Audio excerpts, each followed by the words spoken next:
There is... I know what... Oh, I know what I did to the game. I know what I did to the game.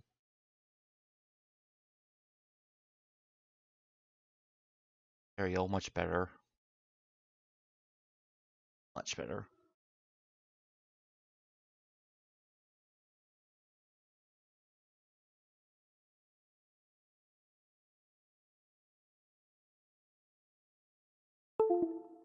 Oh.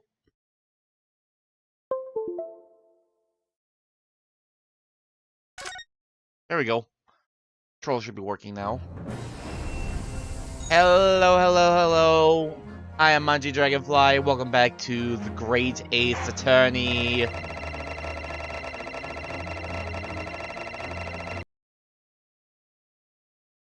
You didn't see that.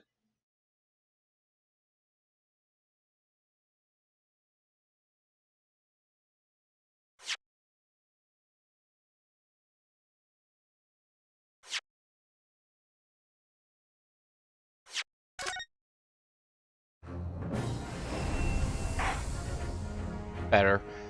Alright, let's do this. We're already pretty deep into case 4. And I really want to see where this new revelation takes us.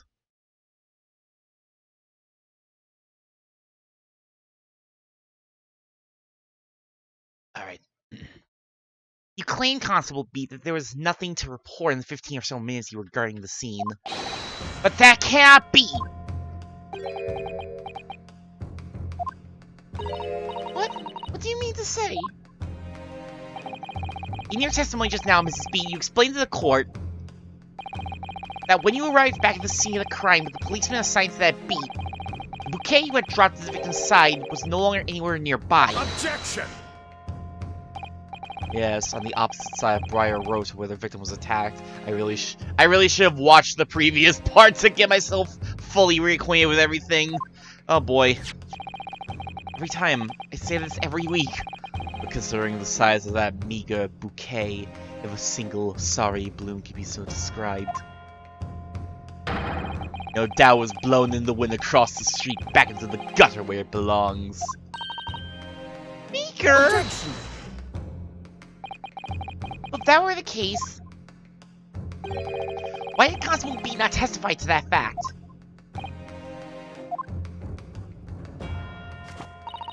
No one else approached the scene and nothing was removed from it.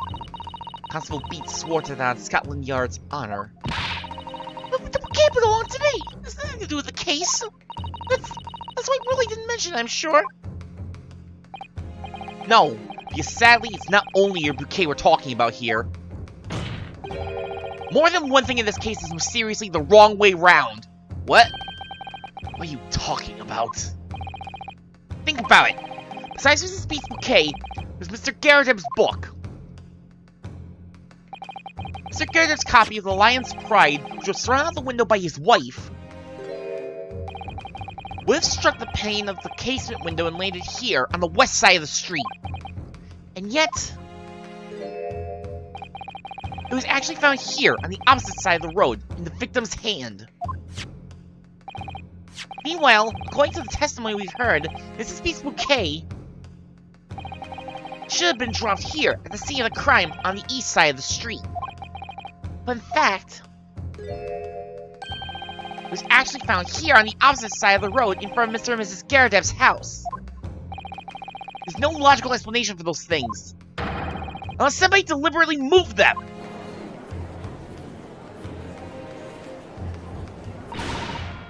What are you trying to say? What are you talking? It sounds like you think my Rolly's done something wrong. I mean, my theory for right now, at least, is that Rolly might have gone and, like, swapped some things around so that the case wouldn't be considered on his beat, and he'd get his nice little date with you, our little lovebirds. Hey, listen to what that scrawny lawyer says! Wondering on about books and bouquets, what should we care? It's nitpicking, that's what it is! Welcome to the attorney court, lady! Nitpicking's what I do! Oh, good. Mrs. Garret's come around. You might call it nitpicking, Mrs. Garret. Deliberately meddling with the scene of the crime is a criminal offense. It's called, It's called meddling! Tampering, Mr. Naruhodo. We gotta nitpick. So, hello, Jake. How you doing today? But the person responsible for this tampering cannot admit to it. For a very subtle but compelling reason. Objection! Tampering? You barely heard the term before. Tell us, my learned friend, who would possibly have had cause to carry out such an elaborate deception. Yes, there is someone who tampered with the scene of the crime that evening. All the evidence and all the testimony points to that one particular person. Counsel, I must demand that you substantiate this conjecture. Who are you saying is responsible for tampering with the scene of the crime? I think we're gonna continue to go with my working theory right now. Take that! Obviously, there's only one person it could have been. Constable Roy B, it was you! What? A policeman? Above Scotland Yard? What nonsense! Why would I really do something like that? There's no one straighter than my husband! Nobody works more tirelessly for the people of London! Mrs. B, you said in your testimony that your husband asked you to go to a nearby police box to fetch the officer on duty. The 15 minutes that you were absent from the scene is the only opportunity anyone had to tamper with it. You're making it up! It's all nonsense! It's all lies! What about the Japanese man with whiskers? I know it was him! He did it! Riley, punch him! Objection! If that was true, Constable Pete would have seen him do it! Oh. And forgive me for pointing it out, but when you dropped your bouquet, Mrs. Pete, it was after the defendant had fled the scene. Ah! Well... Objection! First you make accusations about the landlord and his wife, but now you incriminate a policeman as well. Hey, wild accusations is what we do here. I know we're basically just getting started with the whole like Ace Attorney, wild courtroom shenanigans nonsense, but you gotta learn. Your accusations lack one very important thing. You claim the crime scene was tampered with. But there is only one reason anyone would commit such a reckless crime: to hide something. That's right! He's right! My husband and I just happened to be there! That's all! So why don't we have anything to hide? Doesn't make sense! You've offered no motive for this alleged tampering. Oh, I have your motive! But until you do, your accusations are nothing but empty threats! Constable, you have very good reason for wanting to tamper with the scene of the crime. That's the key to this entire affair. So Naruhodo, have you managed to solve this mystery? Counsel, you have made a very serious accusation against the London police officer. You are mistaken. I'm sure I need not point out that your reputation as a lawyer will be irrevocably damaged. I know how it words. With that stark warning in mind, you will now explain to the court the motive of this alleged tampering. Yes, my lord. You gonna slap your face? No, that's for jury. That's for jury examination. Constable Pete's motive for tampering with the crime scene was to hide. Want to hide where the victim fell? You don't want the victim to be on your beat. You had a date. Where the victim fell to the ground. That's what this Bobby had to cover up at all costs. What? Where the victim fell? You mean where she was attacked? What are you talking about? We told you at the very start, didn't we? The pavement at Briar Road. We saw it happen, remember? It was right here, as if anyone didn't already know. That's certainly what everybody has been led to believe. In fact, that isn't where the victim was stabbed at all. What? What? I'm as happy as my husband, I'm so shocked! Pop! Beginning to wonder where this tumultuous trial will end, Counsel. I'm starting to wonder that too, actually. I don't feel like we're getting near an end at all. Then again, I kind of felt the same way with Case 3, and it turned out to be dead wrong on that front. That's your assertion.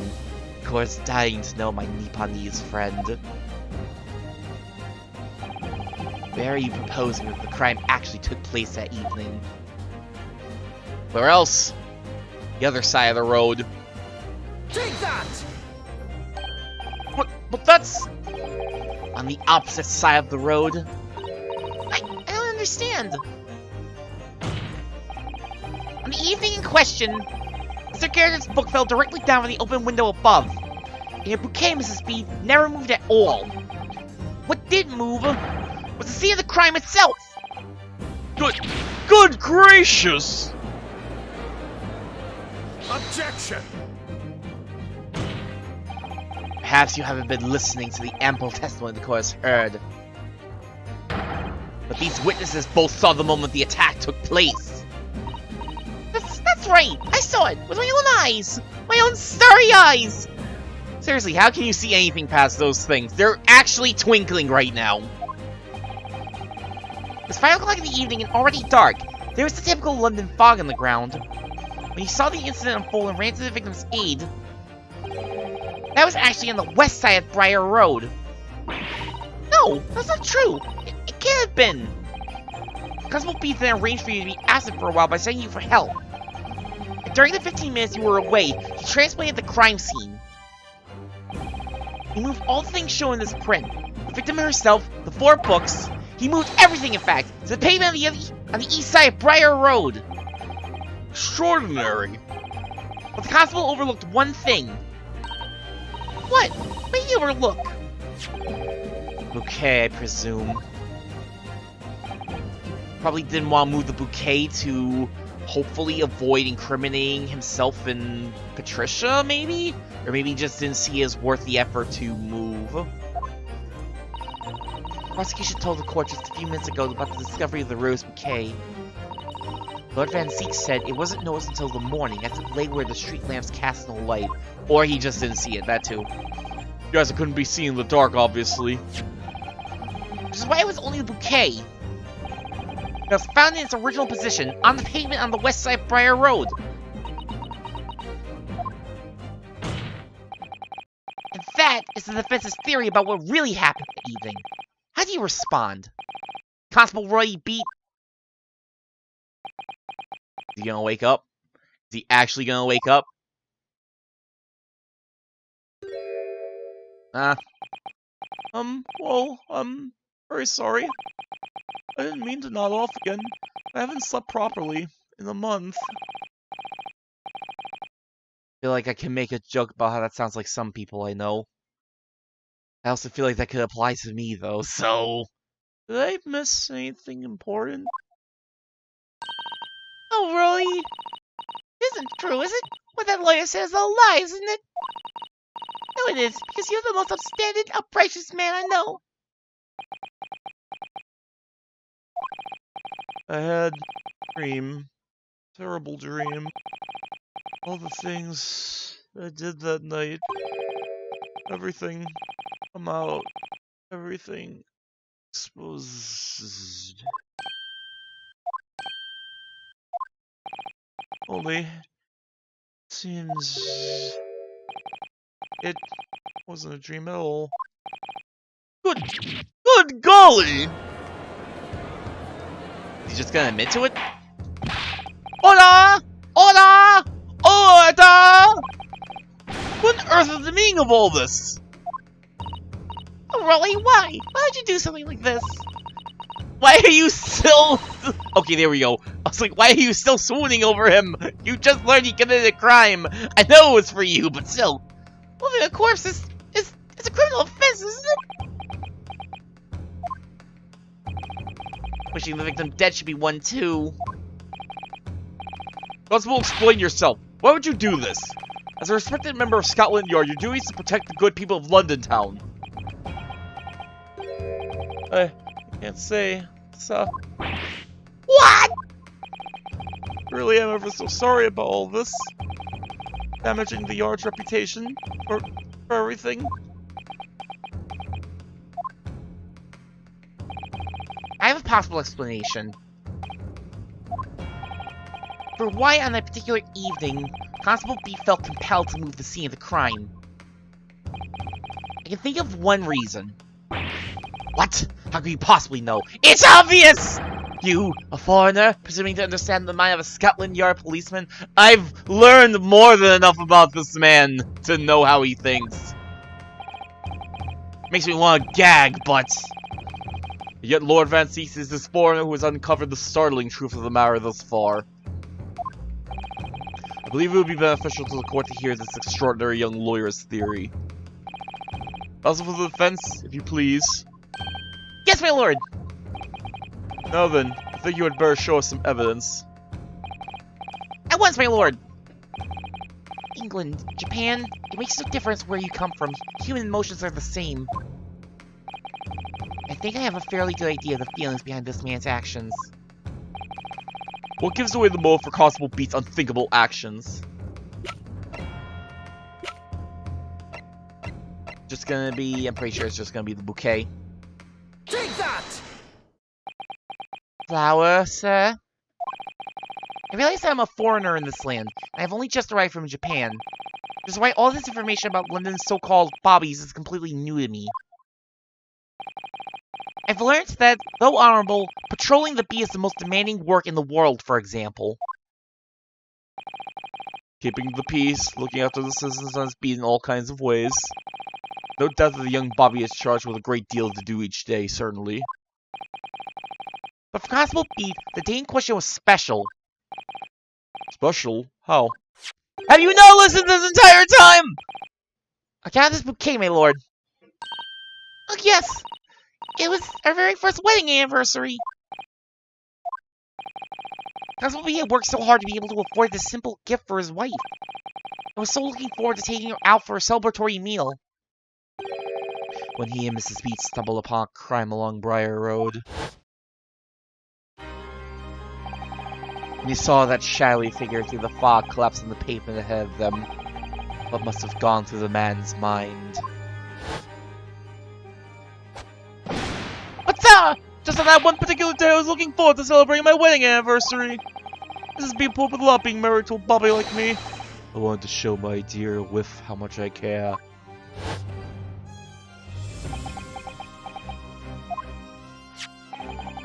This is the warrant card that Constable Beat offered to lend me earlier. Inside, among the rules of patrolling policemen, it says, when a crime is discovered on his beat, a policeman must assist with initial investigations and help detectives. Aha! Constable Beat. Is that or is that not the reason why you moved the whole scene of the crime that day? Just realized, I don't think I ever properly looked at the bouquet. I want to see if there's anything new to glean from this. Very stylish paper the flowers wrapped in, isn't it? It's just an old newspaper, Mr. Naruto. Oh, I suppose it's because I'm not used to seeing English print. It looks so exotic to me. I see. Is anything wrong? Oh, no. I was just thinking that if you wrapped a stone-baked sweet potato in English newspaper, it might look like some sort of fancy cake. Ah, so Southtown, you do love your cakes. I think it's... Want a gift? No, here, I brought you this fancy cake in English newspaper. He bites in it, it's just a potato. An English rose. Such a beautiful flower. Ah, this is a rose, is it? I've never seen one before. I've never seen a rose before! Do you not take an interest in flowers, Mr. Naruto? I wouldn't say that exactly, but I do know 3 types at least. Gosh, 3? Yes, plum blossom, peach blossom, and cherry blossom. Right. Japanese. Perhaps you should consider branching out. Learning some that aren't fruit tree based, for example. Ah, yes, my favorite cake. A potato cake. Delicious. This is good. Happy birthday! A sick cake!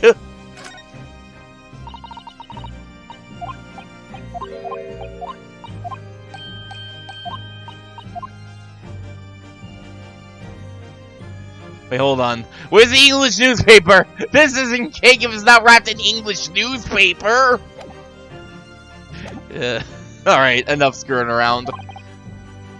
Yes. Everything you said, it's alright.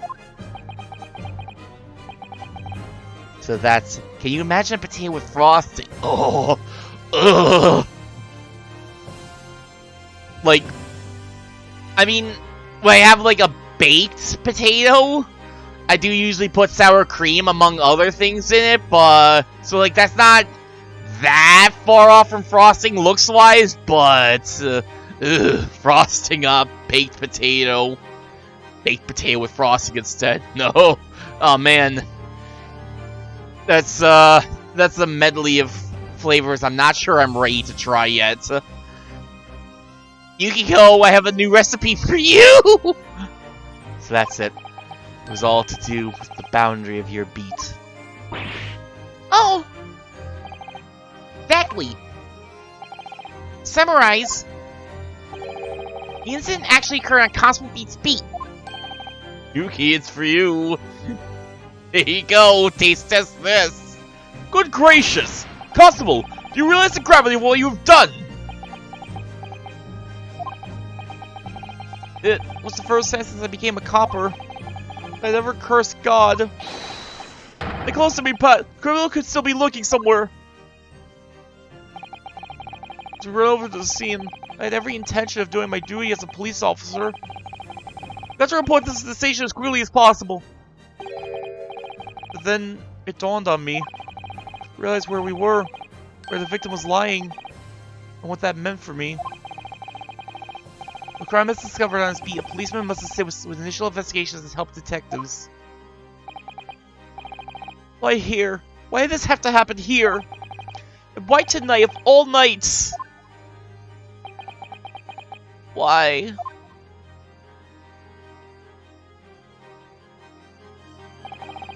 It's a copper's job to go to the scene of the crime, so I told Pat she'd have to go to the nearest police box and fetch whoever was on duty there. Because then, when I opened my mouth to speak, it just came out. I couldn't believe the words that were coming out of my own mouth. This is the next beat to mine, Pat. So I have to go to the police box that covers it, to right along Mersham Street, and then...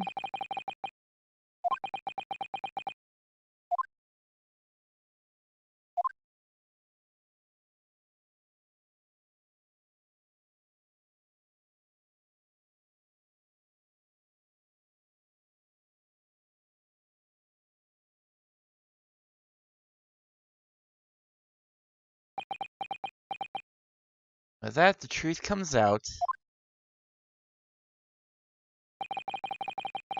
I'm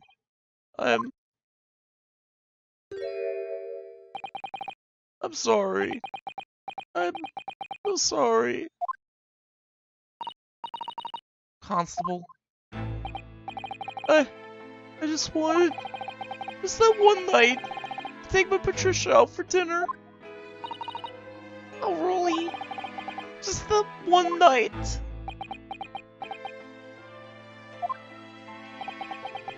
Knew that if the incident was on your beat, your evening of celebration would be ruined. So you decided to move the entire crime scene outside your jurisdiction. Just across the street to the east pavement of Briar Road, which falls under the neighboring beat's care. See, I thought, well, we're sure the victim was dead, you see. I beg your pardon? Oh, of course he did! Otherwise, my Rolly would never have left a poor woman on her freezing cold pavement. I see your meaning now. But God got me back from my sins, didn't he? That's why I missed the rose I bought for Pat. No, really, it's all my fault. I should never have dropped in such a dark place. I'm so sorry, Rolly.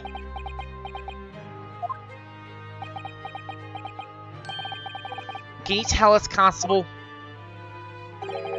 How many books did you move from this one side of the road to the other in total?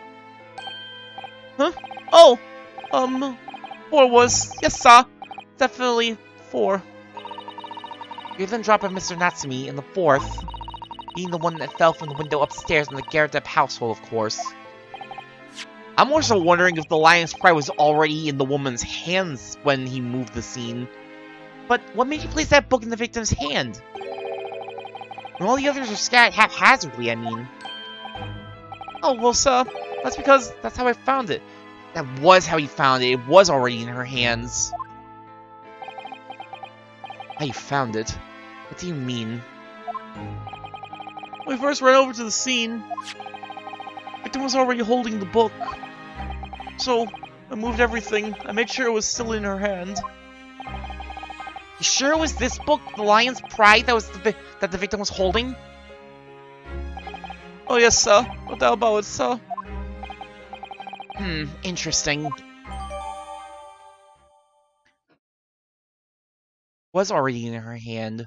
Granted, that's not as, like, fantastical as, like, the book being flung across the street into her hand or anything like that. Could have very easily, like, plopped in front of her, she bent down to pick it up, and then the Nif came afterwards. But just gonna have to prove that, aren't we? I thought it was an open and shut case at the time, you see. There were the only two people at the scene, and Pat and me both saw it happen. However, which way you looked at it, it had to be the fellow who ran off who'd done it. I thought. I couldn't see the harm, really. I didn't think moving it all over the road would make a job difference. I suppose this is it for me now. I've had it. Well, you'll have plenty more time with your wife after today. My lord. Yes, Lord Van Zieks.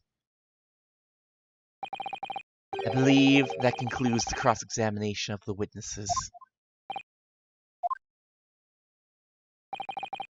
Constable, you may withdraw. Yes, sir! Mr. Prosecutor, sir. What will become of my Rolly? What will happen to him? But now you are free to go home. Police will contact you in due course. Please, don't punish my husband. This was all my fault. It's because I'm always moaning at him for going home late. Leave it now, Pat. Let's go home. I'm tired. Alright then, my love. One last thing, Constable. Sir! Let this be a lesson to you. In a criminal investigation, every detail matters, however insignificant it may seem to you. Yes, sir. Carve that lesson in your mind. And never again make the mistake of tampering with the scene of a crime. Never again, sir. You mean to say? Leave, now. This trial is not yet over. Sir!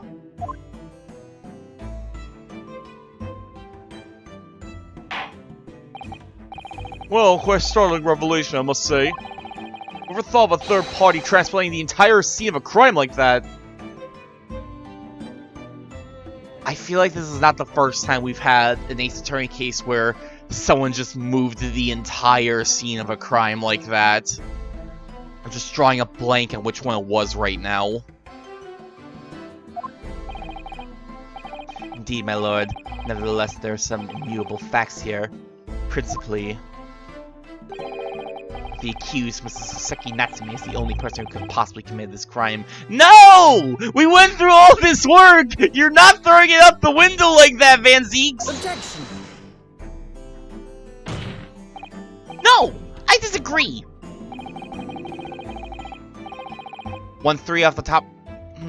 Oh yeah, because... yeah. Because he died on...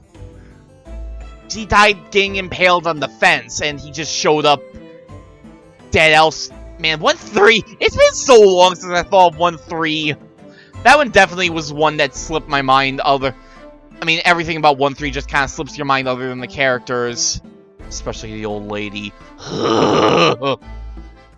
Now you know the true scene of the incident, there is someone else. Another person who could be responsible for the niff in the victim's back.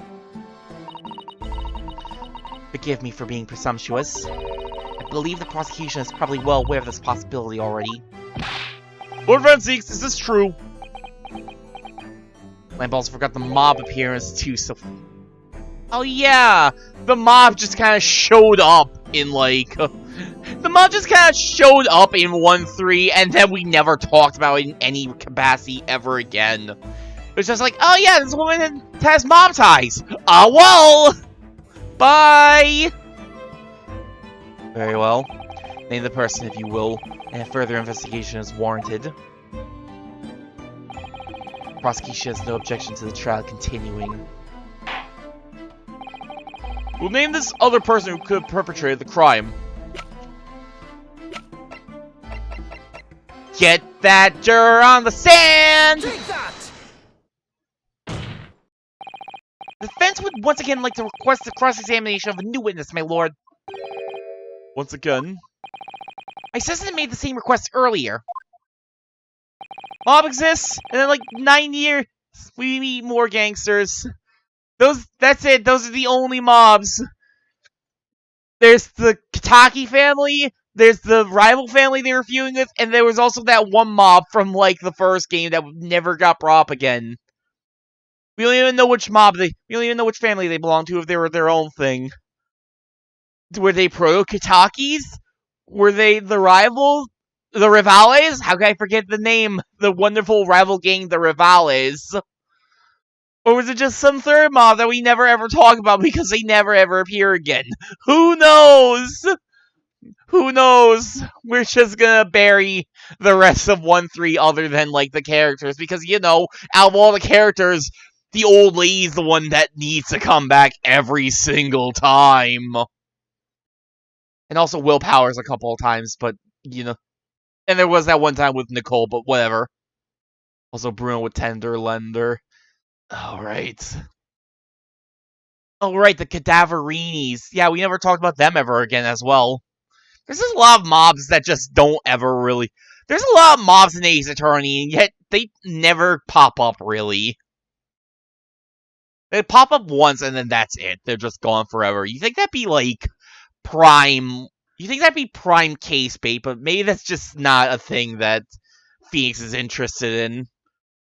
Now, to finally reveal the truth about this case. Comparatively cross-examined juror before Mrs. Joan Garrideb. Me? Oh, dearie me! Objection! Gob all the mobs. It's probably fine. I'm sure the mobs aren't doing anything. They're just off being mobs. Prime case bait for fan games, oh, that's for sure. I've seen plenty of, like, fan games that use, namely Waki-Kitaki for the most part. Like the ever-infamous Turnabout Paris. I still need to watch the rest of that. The quest has already been denied. But the situation is very different now. This is Garrideb, answer me this. What do you want now, you little toad? Not Turnabout Pairs. We don't talk about those two games here. We don't talk about them. The one Don dropped. The one so bad even Don was just like, nope, I'm done. I'm not doing this.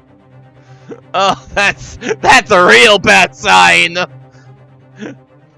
the time of the incident, you were engaged in a violent argument with your husband, Mr. John Garrideb. In the course of the argument, a minor house fire was ignited. To clear the smoke from the room, your husband opened the window that looks out over Briar Road. Well, what of it? He threw this book at your husband when he was cornered with his back against the window. Upon striking the pane of the open top hinged casement window, the book pelted directly down.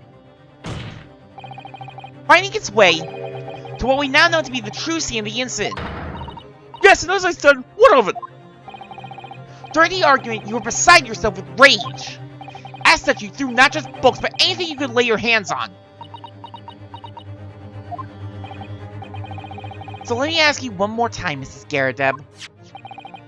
This sniff, the one removed from the victim's back, have you really never laid eyes on it before? Oh.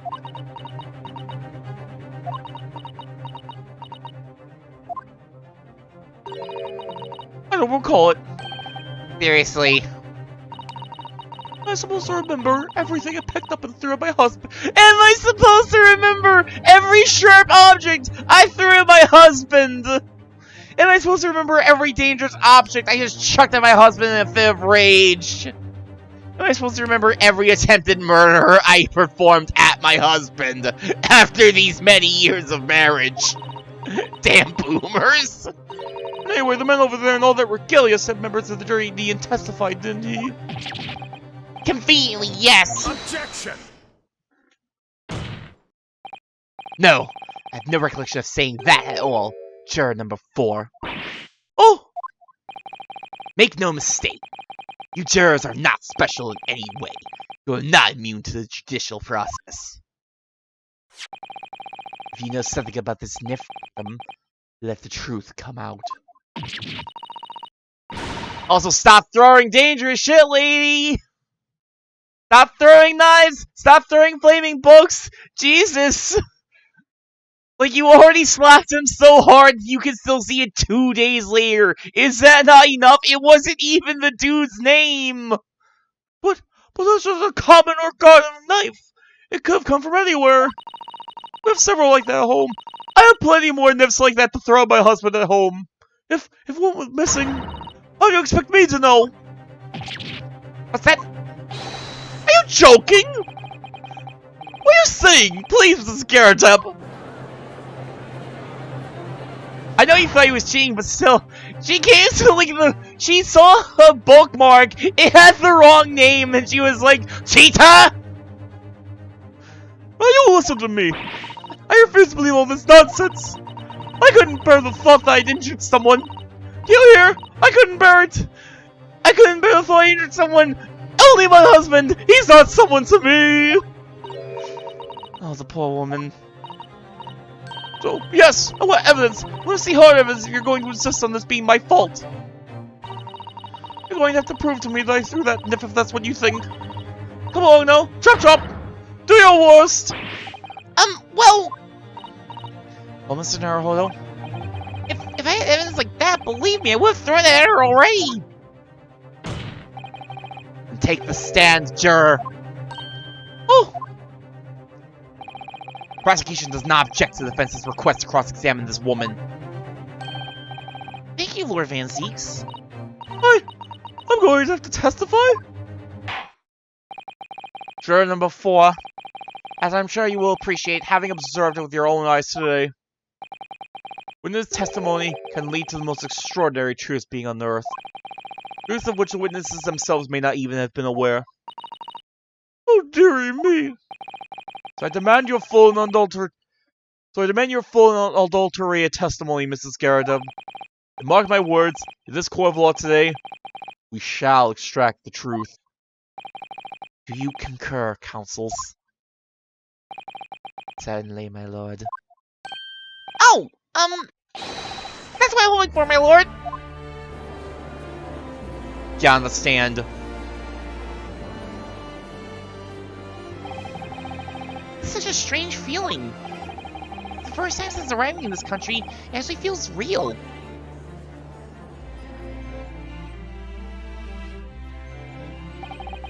I'm here, in the Old Bailey, and I'm a lawyer. There's only been 2 cases. I've only been in court 2 times, but I'm a real lawyer. Witness, state your name and occupation. Oh, yes, my name is Joan Garrett. And I'm, well, I'm a juror and such like. Lady! It sounds like even she doesn't know if she's a housewife or a maid or what anymore. Where's the side of your testimony is required in order to clarify matters in this case? Do you understand, madam? Yes, my lord! You will tell the court everything that took place in your household on the evening in question. And I warn you, do not attempt to hide the truth. Oh dearie me. Get up, Johnny. Nothing to worry about now. Is that— Why are you here? I didn't think you'd show up to court! Do you really just want me hot tea being poured on you, sir? Oh, I didn't know you were here, John. His face is better. I probably should have thought of that when I got the picture with him face forward to the camera without a slap mark, but still. Was it only you in that room that day? Blah, blah, blah, blah, blah, blah, blah.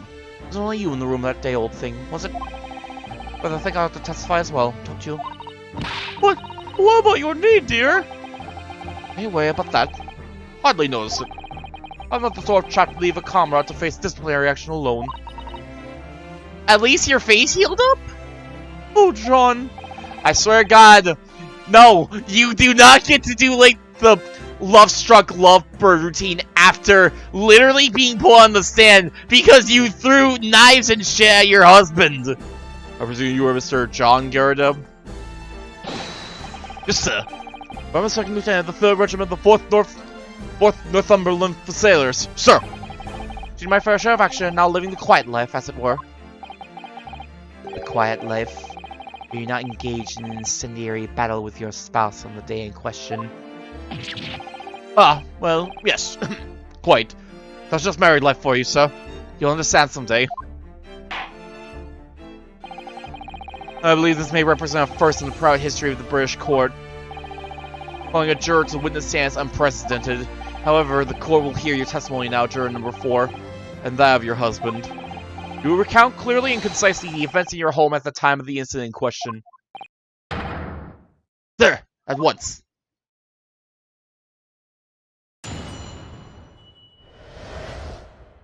Battle of Garrideb. Yes, on the day you're referring to, wife and I did have a bit of a skirmish. I don't recall the reason now. Got the candlestick over and set fire to the carpet. Soon had it out though when they got the window open. Meanwhile, I was picking up whatever I could find to throw at him. I was busy trying to deal with the fire, and she was throwing shit at me. Just married life, you'll understand someday. But they have knives around our place. Guess I had noticed of 1 or 2 went missing, I'm afraid. That bally thing in the victim's back really was one of ours. You'll have a job proving it, I think.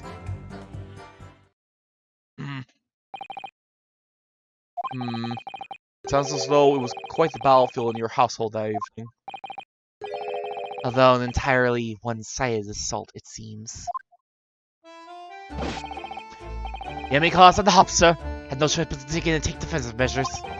To be honest, the enemy had kept shelling us for another minute, we'd have been toast. Maybe a little too literally. Of course, veterans such as myself, there's only too aware that on every battlefield, there's just a gnat's whisker from death at any moment. Are we still talking about a marital quarrel here? Yes! Yes, we are, Rinosuke. Well, I must say I'm dubious that this testimony will shed any light in the origins of this jackknife. In combat, one's focus narrows such that surroundings are barely noticed. The witnesses may not be able to offer anything more than they have testified already. It may be a dead end. Basics may very well be right. Well, whatever the chances, we have this last cross-examination to cover the truth, Mr. Naruhodo. Yes, I'm afraid so. Very well, Consul. Begin your cross-examination.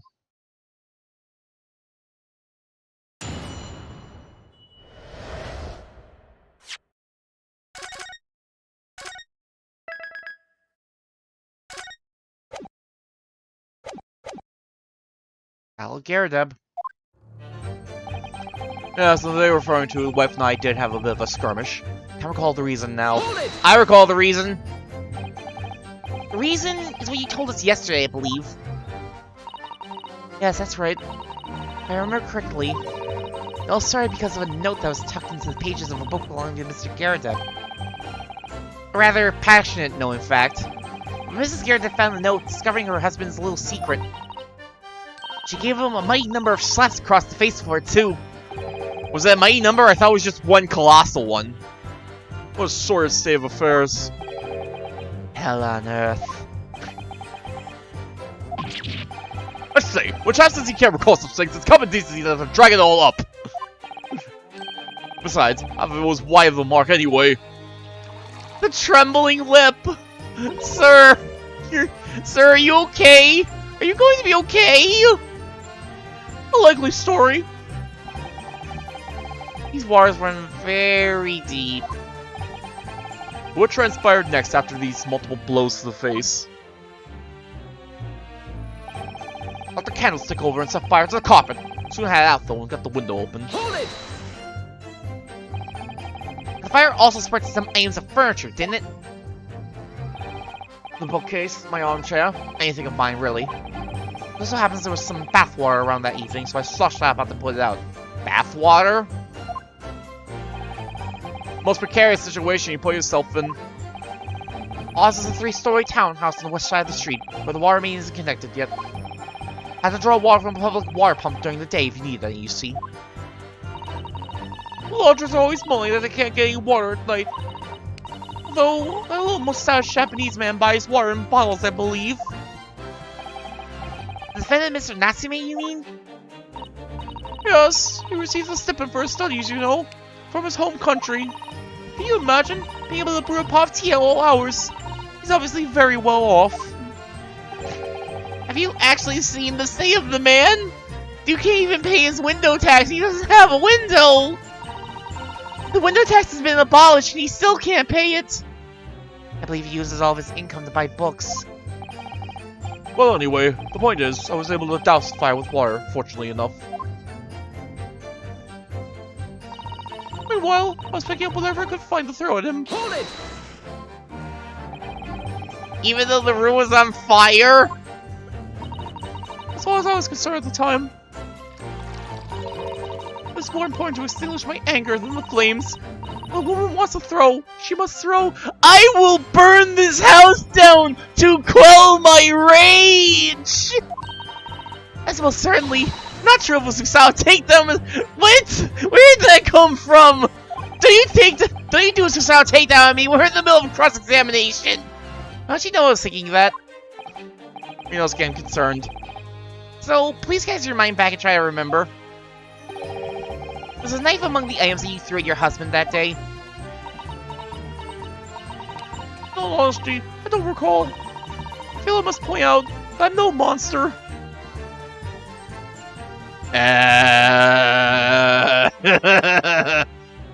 You threw a knife and flaming books at your husband! That's a little much! Even if you did think he was cheating, that's a little much! That's attempted murder! Let me see. Some bread, cabbage, garlic, a towel, and a sponge, a napkin. It was really only soft items I was throwing. Bull!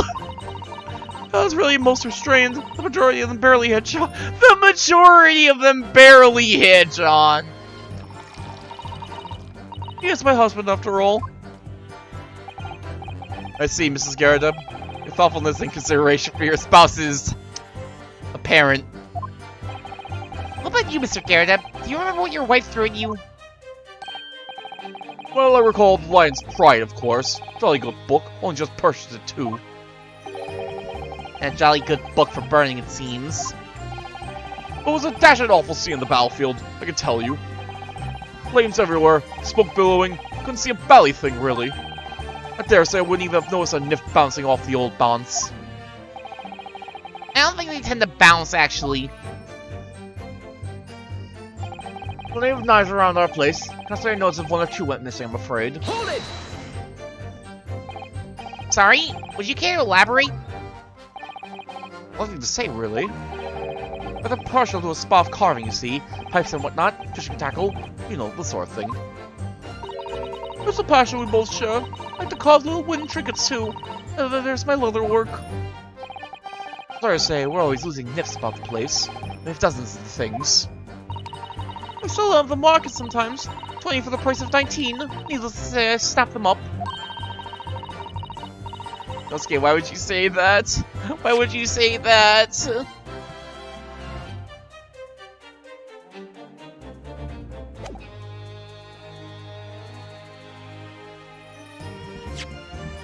Wait, these? Oh!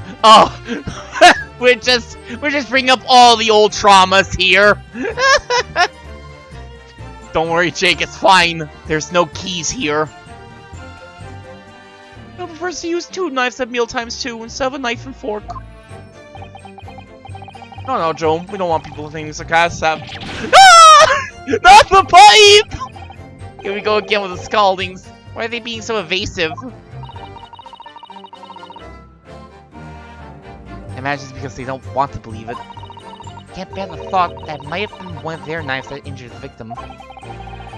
Which is entirely understandable, of course, but still. Like, I just constantly flip-flop between saying knife properly and saying niff.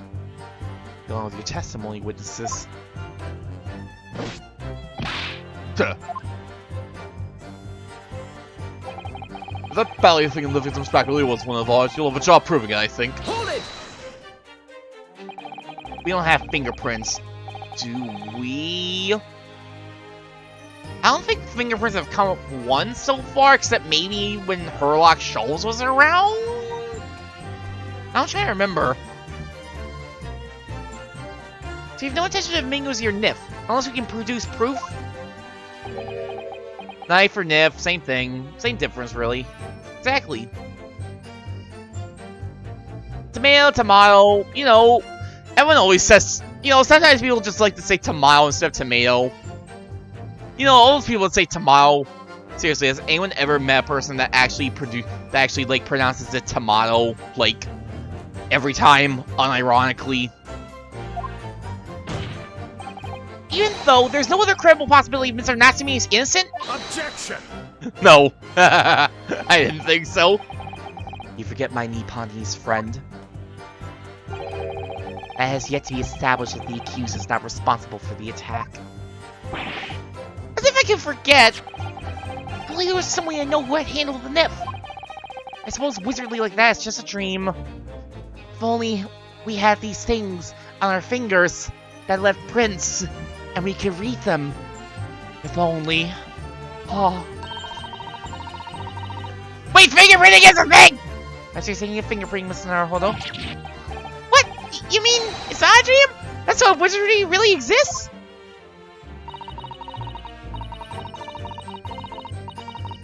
Manga, or more calm. I don't think I've definitely never heard anyone pronounce it Monga, I think. But, huh. Interesting, alright. Whenever people touch anything, they leave behind a unique pattern from their skin. Or so they say. But I can't see anything! There are already countries in the world where these so-called fingerprints can be used as evidence. Wizardry, fingerprinting. Lord Stronghart is currently discussing the matter at the Ministry of Justice. Yes, I believe we're rapidly approaching an era of scientific methods of investigation. Investigations soon. But for now, we shall have to find an alternative method of proving our assertion.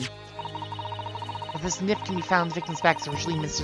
and Mrs. Gyarados' house. Next thing you'll tell me a gun has fingers! I'm sorry, Jake, I don't think Red shows up here. He can't tell you about how ballistic markings are the fingerprints of a gun. If only I could translate this whole incident to several years in the future. If only my great-grandson could handle these sorts of cases instead or something. But man, that's crazy. Would my great-grandson really become a lawyer like me? I don't think so, nah.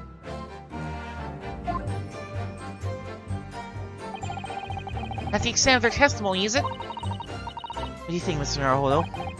Well, I think we've heard all this before, to be honest. Tell me about gun fingers! I need to know about all the fingers of guns! I need to see all those gun fingers. I can't say I'm particularly confident that we'll be able to prove anything new from this testimony.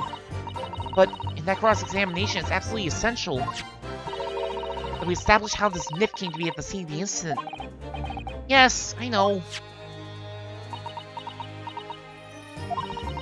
I'm sure both of them must be feeling very worried. Worried that it was in fact a NIF belonging to one of them that caused the victim's injury.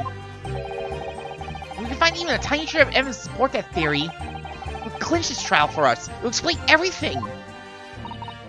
Yes, it would.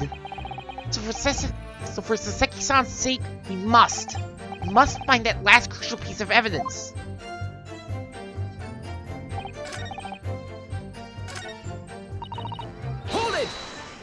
So what are you saying about, you know, only soft items?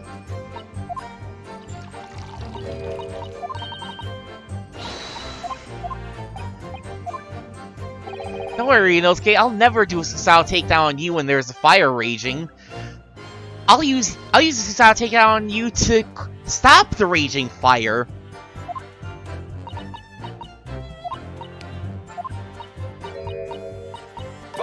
Jupiter! Mr. Garradab. Excuse me. You have something to say? You have something to add, sir?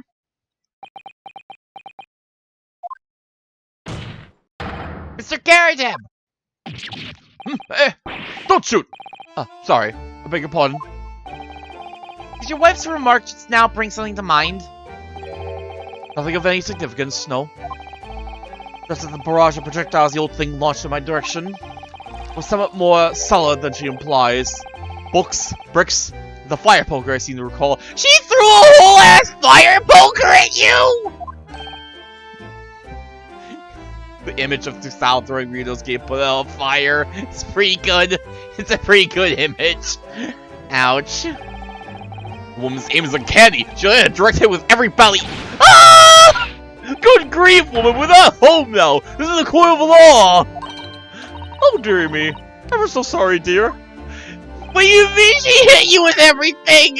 Sir! A fire poker? What's she even doing with a teapot in here? We'll let her have tea in the courtroom. It's gonna be many more years before we let a man drink 17 cups of coffee in the court. Honestly, John, I would never have thrown such things at you, obviously.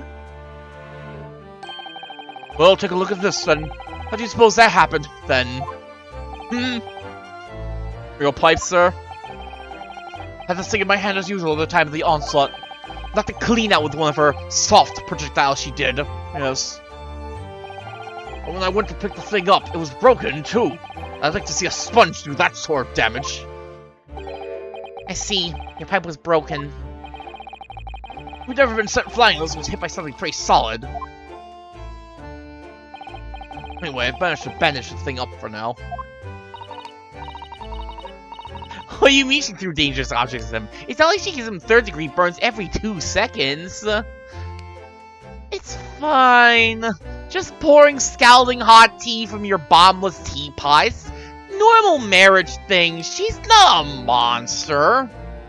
She totally would never hurt this man. Never. You are one to exaggerate, aren't you, dear? I wonder what we should make of this account. I want that pipe in my evidence. Especially Mr. Garrett's remarks just now to be of great significance. Objection! Normal marriage things. Very normal marriage things. This war veteran's words only tell us one thing. Betray a fiery wife, and the pipes, as well as heart, may be broken. Relationship goals! Hashtag relationship goals! This is what Rolly and Patricia aspire to be. I'm concerned. Sentimental wisdom, perhaps, but hardly worthy of adding to the formal testimony. Indeed, common sense one might say. Might one? In that case, would you at least permit us to examine the pipe, sir? Oh, we are actually getting the pipe in evidence. Well, I don't see why not. Oh, dearie me, there you go again, trying to ingratiate yourself with a young lady. Wow! Okay, Mrs. Garrett's Very well, the court accept the gentleman's pipe as evidence. Mr. Garrett's pipe apparently fell to the floor during a domestic dispute he had with his wife and broke. But then speak out of turn, Mr. Naruhodo. I was just feeling rather disappointed for you that your request was turned down. Oh no, it's fine. This is his house now, we have some new evidence to work with. We should examine it carefully. Well, thank you for that rebuttal, Mr. Garradab. Now if we can return to the crux of the matter. What can you tell the court about the nephews who attacked the victim?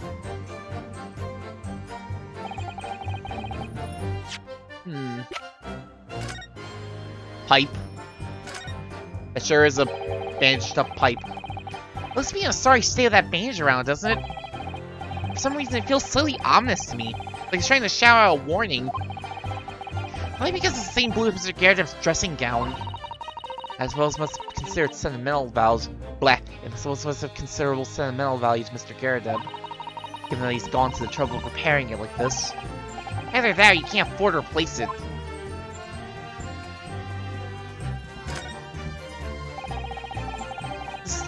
What? Small nick out of the bowl here. Look, appears to have been made relatively recently. See how there are little scrapes and dents all over it? It's clearly a well-loved pipe. Yes, you're right. It seems to me recently that being well-loved goes hand in hand with getting some battle scars. This particular nick is catching my eye, though. This is clearly new. Wait, I want to see the nick. It sure is. Ah! Oh, something just twinkled inside the chamber of the pipe there. Yes, I saw it. Something's stuck in there, I think. Let's hurry over and give it a shake. What's this? It's a tiny fragment of metal. It looks like the tip of a blade or something. It is the knife tip!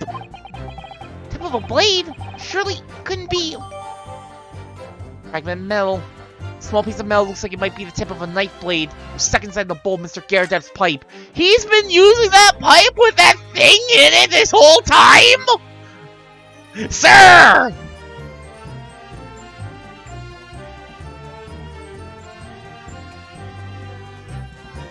Why have you been using a pipe with metal in it?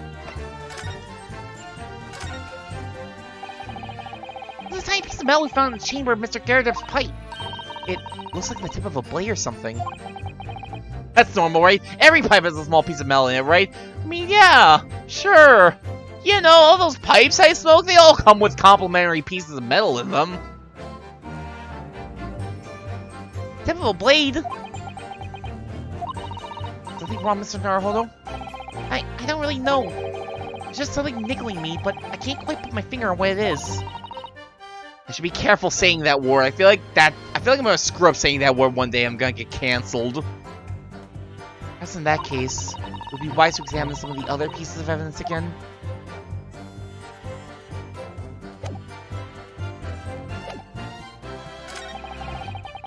While I think of the victim's back, really was one of ours. We'll have a job proving it, I think. Objection! How's this for proof? Mr. Garradeb, can I ask you to take a good look at this, please? An ass, but I can't see a bally thing. Can't. Call me Dead-Eye Deb back in the regiment, of course. That was some time ago now. When I'm trying to enjoy a large print book by the fire these days. I struggle to tell a B from a D and a P from a Q, to be honest. Have you ever struggled to differentiate a Q from a 9 to be curious? Just out of curiosity. Oh, he does. Dear me, it's rather worrying being asked about every other letter and every other word. He must D very doesy. Wow, Ryunosuke. Wow. Wow. What is that? A tiny scrap of metal. Yes, almost certainly from the tip of a blade. Well, it may appear at first to be just a tiny scrap, is in fact a crucial piece of evidence. Interesting. And where did the defense come by this evidence? It was lodged in the chamber of Mr. Garradeb's pipe. A pipe, you say? By Jove, I wonder how that got there. What precisely does this fragment of metal signify, Counsel? Are you suggesting that it is in some way related to the matter of the stabbing on Briar Road? Slap! I am! What? When put together with another piece of evidence already in the court record, I believe this tiny fragment of metal will unravel the whole truth of this case, my lord.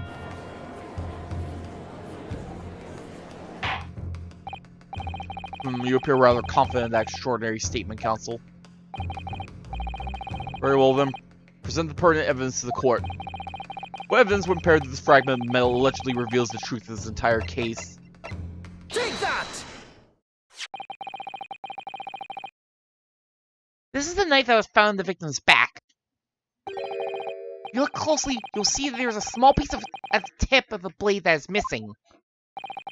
Common issue with the inferior blades sold at unsavory street markets. Criminals who use them regularly leave the tips lodged in their victims' bones. What of this particular nif? No doubt its tip has suffered a similar fate, now languishing somewhere near the spine of the victim. Objection! So we don't have fingerprints, but how is our puzzling skills? No, that's not the case.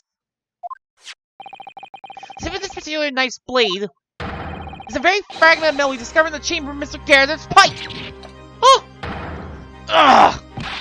He took a stake to the heart! Good grief! Lord Van Zeeks! I don't believe it. The nip from the crime scene and this fragment of metal are a perfect match. They do fit! Good golly gosh! Order! Order! Order! This is some sort of Eastern sorcery. Have you never done a puzzle, Judge? Have you never done a jigsaw puzzle? This is no magic, my lord. This is a miracle. Miracle? The Fancy has figured it out, has he? Counsel, explain this extraordinary coincidence at once. Yes, my lord. The crucial point we have to ask ourselves here is when did the fragment of metal find its way inside Mr. Garrett's pipe? Something that was clarified for us in the most recent witness testimony. I had this thing in my hand as usual at the time of the onslaught. Not to clean out with one of her soft projectiles she did. Yes. We'd never have been sent flying unless it was hit by something pretty solid. Oh. Dearie me. I can't even tell which one of them said it. During the argument between these two that occurred just as the victim was on the pavement below, Mrs. Garrett flung this nip at her husband. However, the nip missed Mr. Garrett instead of striking the pipe in his hand at the time, which caused the tip to break off. Of course. Good lord! Yes, that's when the tiny tip of the blade found its way inside Mr. Garrett's pipe. The chances now are a million to one! And yet there's no other credible explanation for how the tip of the blade ended up in your pipe. Then, after losing its tip, the knife ricocheted off the pipe and flew out the open window. Ah! In short, this nip, which fell out the window of the Garrett's house, is the very same nip that struck the victim in the middle of the back of the street below. Oh gosh! Oh dear! Oh! No! Objection!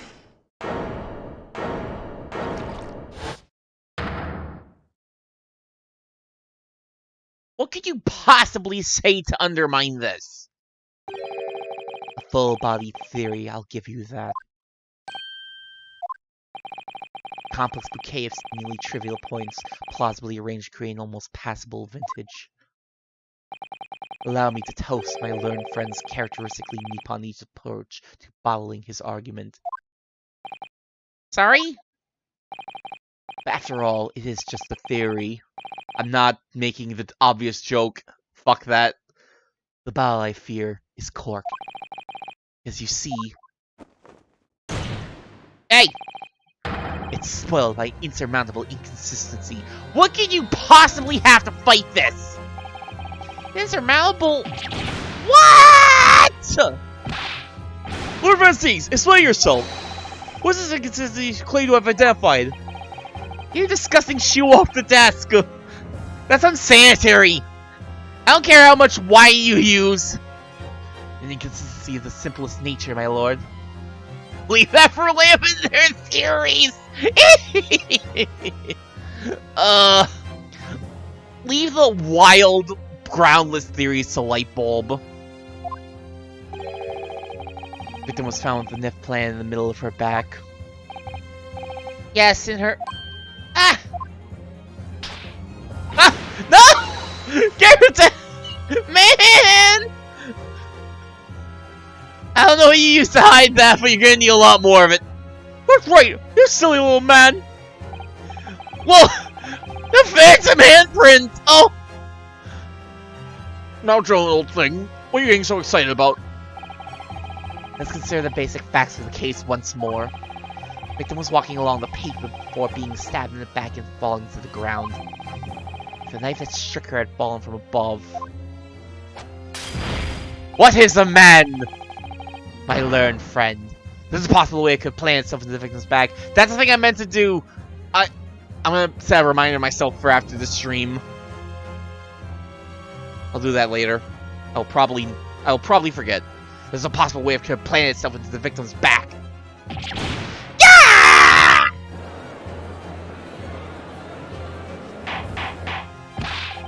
Order! Order! Quite right! You say that's exactly right! The nymph had fallen from above, who have struck her on the top of her head! Well, I've got your answer. Sauce for Woods, look! I knew it! I never liked this theory in the first place. Wow. I don't know, though. What really did happen? It would appear the defense made a rather spectacular blunder. The theory has even one inconsistency it cannot stand. Your theory, my learned friend, is history! Much like all the people whose blood I drank!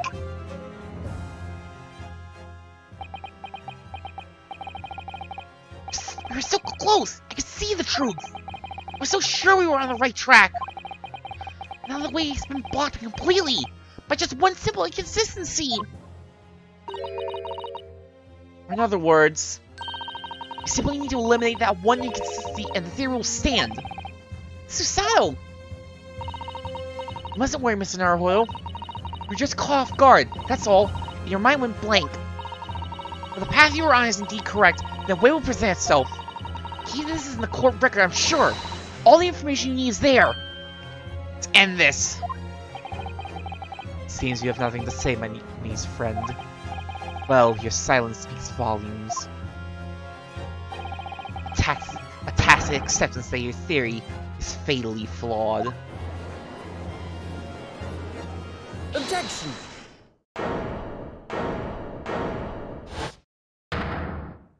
What? Come on! Hold your head up high! This doesn't mean I was on the wrong track. Hey, I didn't do that. It means I need to sharpen my mind and dig deeper for the truth. It's a test! Yes! If the nymph fell on the victim from above, there's no way they could have hit her in the middle of her back. Under normal circumstances, that is. What are you implying? Counsel! There is a piece of evidence in the court record that can explain this inconsistency. That can explain how the nymph that fell from above could have pierced the victim's back. You already have the answer. Goodness! Utter madness! Surely this must be the last time. Counsel, present the evidence of which you speak. This is the last inconsistency, the final piece in the puzzle. If I can successfully make sense of this, the truth will be laid bare at last. The evidence that explains how the falling knife became lodged in the victim's back is... Can I recommend to the court a good book? Take that! This! The fourth book found at the scene! This is the final piece of evidence the defense will present! The burnt book? Is that not Mr. Gardepp's book? Yes! And to understand its significance, we have to consider how it came to be at the scene in the first place! This photographic print clearly shows the book in question, and the victim holding it in her hand. As we all now know, it's the police constable that put the book between his fingers put the book between your fingers like that. Wrong! He already testified. He moved them, but he kept the book exactly where he found it. In the victim's hand. Or so. It's part of his wholesale transplanting of the crime scene to the opposite side of the road. That's true. However, as part of his testimony, Constable Pete made an extremely enlightening statement at that point. But what made you place that book in the victim's hand? Oh, well, sir, that's because that's how I found it. When we first went over to the scene, the victim was already holding the book. So, when I moved everything, I made sure it was still in her hand. In other words, the victim had already picked the book up of her own volition. And clearly, that must have been before she suffered the knife wound. Well, I should say so. After being attacked with a nymph, I don't imagine she'd have been doing much of anything. So the question becomes, why did the victim have that book in her hand? By Jingo! I think I'm beginning to see what may have happened now. Oh dearie me. You know that the book fell from the top floor of the Gyaradev house while on the pavement below. At precisely the moment the victim was walking past. Yes, exactly that moment. The young woman was walking along the street in the light fog, when all of a sudden, a book fell right in front of her. Book I threw? Yes, Mrs. Gyaradev, and what do you think the woman did? What would you do if you were walking along and suddenly a book landed in front of you on the pavement? Well, I really can't imagine it, but I suppose she might have reached down and picked the book up. Yes! That's exactly what the woman in fact did! She picked up the book! Oh heavens! And when the woman reached down to pick the fallen book up, what position would her back have been? That's right, facing the sky, completely and utterly defenseless. Then, in the very next moment, while the woman was still bent over picking up the book,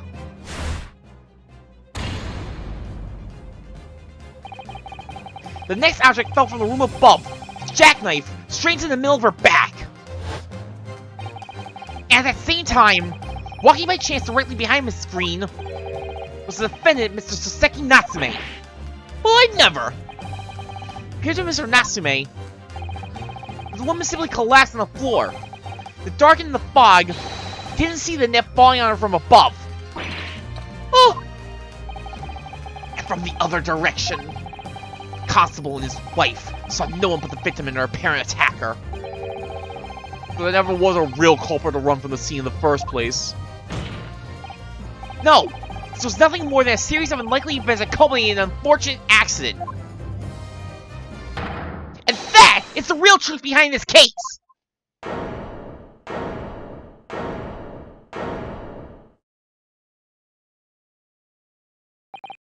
Well, Mr. and Mrs. Gyaradev?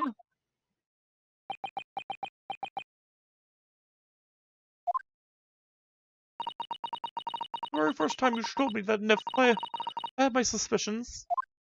I wonder if perhaps it might have been something like that. There, old bean. What, Mrs. Gyaradev? Of course, I never meant for anything of the sort to happen, but it was all my fault, wasn't it?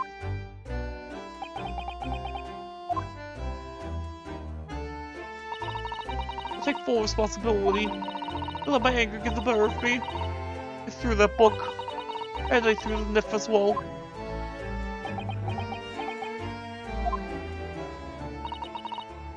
John, dear. Alright, I know. I'm ever so sorry. Truly. I'm sorry!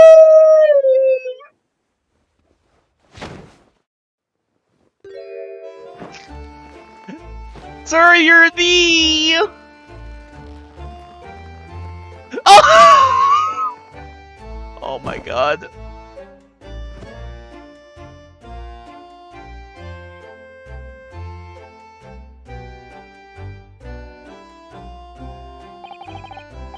Lord Ventis, what news of Mrs. Gyaradev? She's been taken to the infirmary. It appears that today's event had left her in an especially flustered state. However, I believe she will recover in due course. There is no cause for concern. Yes, unbeknownst to themselves, they caused what could easily have been a terrible tragedy. They shall have to prepare themselves for the consequences of their actions. I mean, the woman isn't dead. Is it really gonna be that bad for them?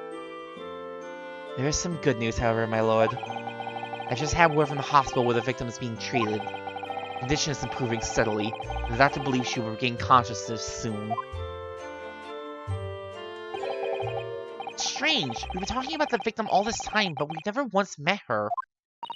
I mean, you generally don't meet the victim. This is one of those incredibly rare circumstances where the crime was not, in fact, a murder. Wonderful. The woman is out of danger, it seems. Yes, that is good news. So, Mr. Soseki Natsume,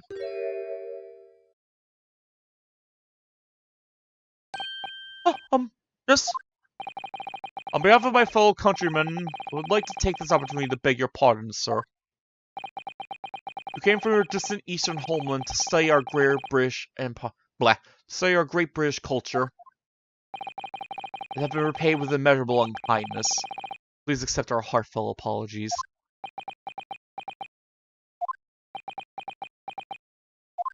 Please do not dab in the court. No, this me should be begging your pardon. Oh no, Mr. Natsume. That evening, when the old moon just collapsed on the pavement before my eyes, I jumped to the wrong conclusion again in my confusion. What conclusion, sir? I'm sure the woman was dead. Yes, Constable Beats said the same thing, didn't he? Thought she had been killed too. Well, she must have looked completely lifeless.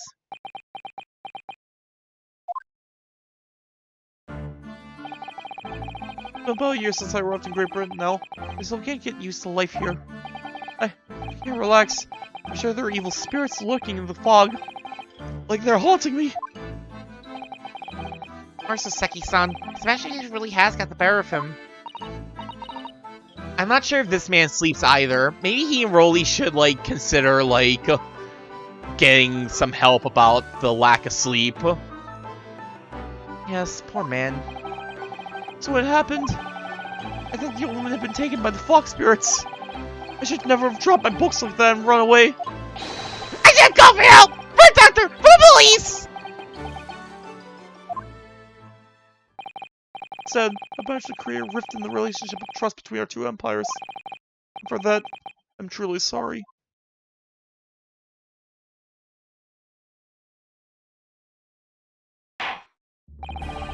One can indeed say that some sort of mischievous spirit had been at work here, I think. One that created a chain of unfortunate mishaps. We were fooled by the spirit and led to false conclusions. Thanks to Lord Van Zeeks and our young lawyer here from the east, that chain has now been broken, and the spirit exorcised. I heartily commend you both. Oh! Now then, ladies and gentlemen of the jury. Yes, my lord. In concluding the trial, I must ask one last time for your decisions regarding the defendant's culpability. Are you ready to present your findings to the court? As a foreman in this jury, I can assure you we've reached a very fair and just conclusion. I do declare the truth can be extremely cruel at times. Well, I didn't suspect the woman next to me, that's for sure. Hey! Doing good for the old bean while she's out of action, you know. But I know what her decision would be. This is me, I'll finally be able to get out of here and start work? Well, it's about time! I say I'll have a cork of a story to tell the grandchildren when I get home, won't I? Very well, ladies and gentlemen of the jury, I hereby demand your final decisions. Mr. Foreman? Not guilty. Not guilty. Not guilty. Not guilty. Not guilty. Not guilty.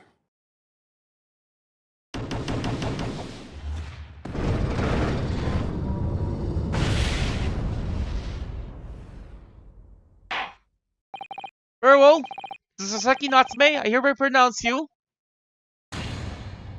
not guilty.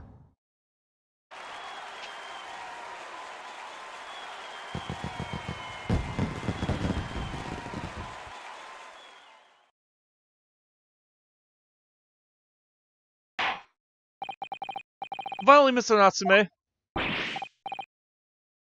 It was an accident, so not guilty! Yay! Nobody even died. Everything is turning out fine. Oh, yes, Lord Sir. We're now a free man once more. You will continue to further your education in British culture. And may you never again be brought before me. Oh yes, sir. Of course. On my life. I tell every simple courtroom again! I'm transported to tears! You just stabbed. Get out of my fucking courtroom. Thank you, counsel. Court is adjourned.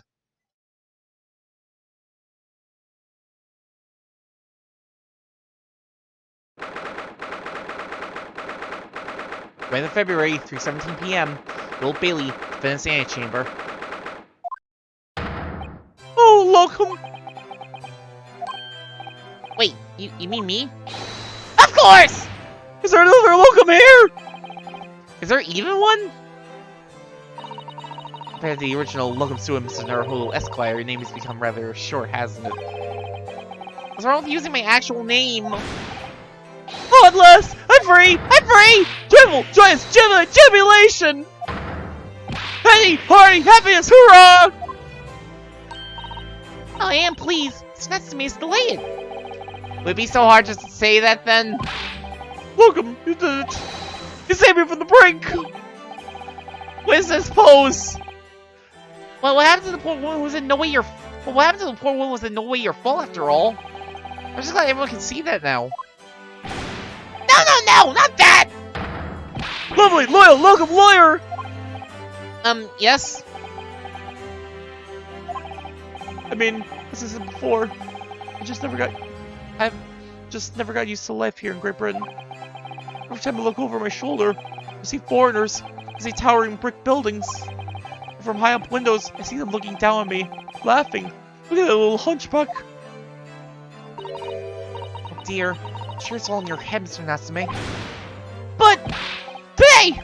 You look lawyer! Gave my gloom the boot!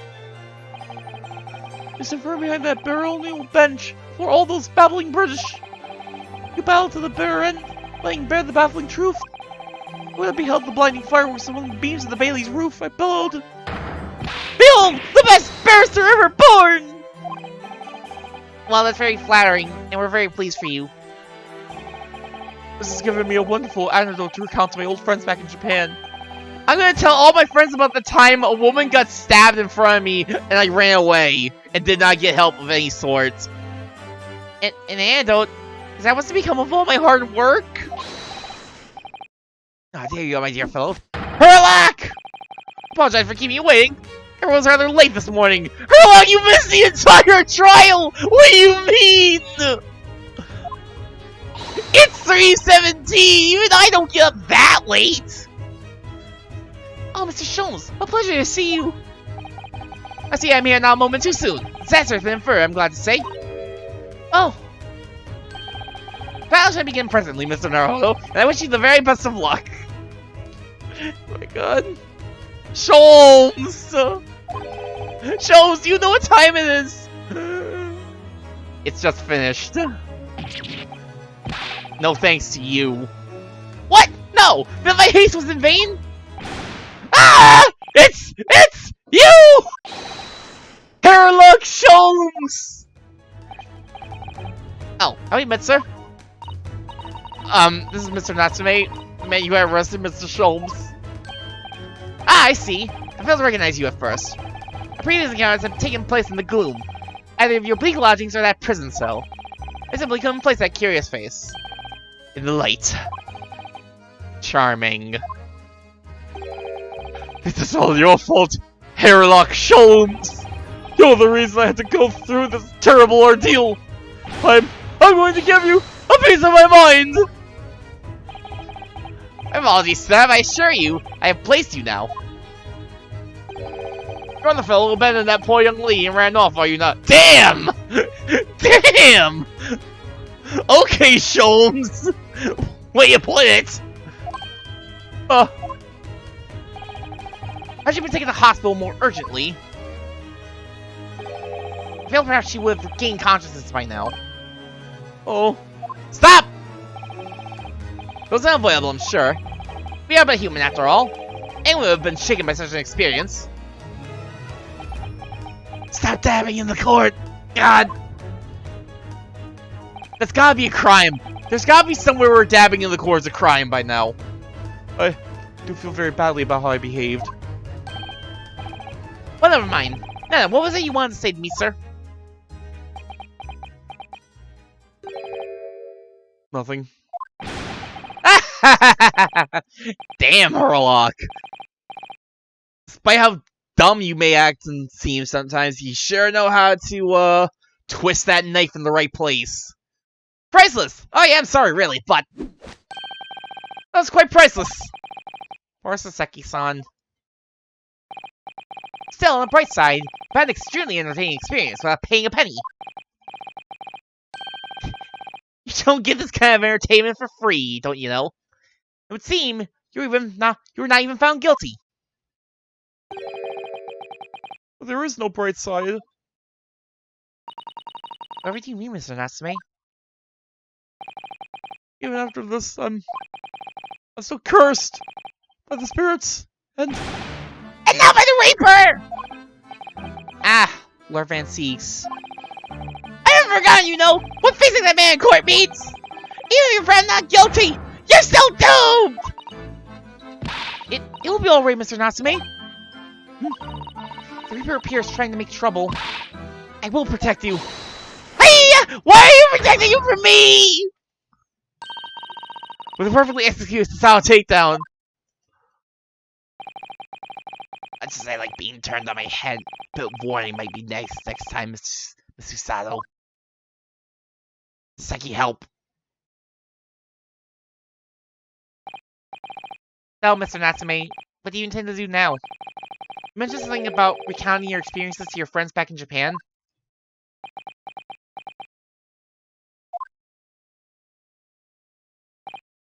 yes, I intend to return to my homeland soon.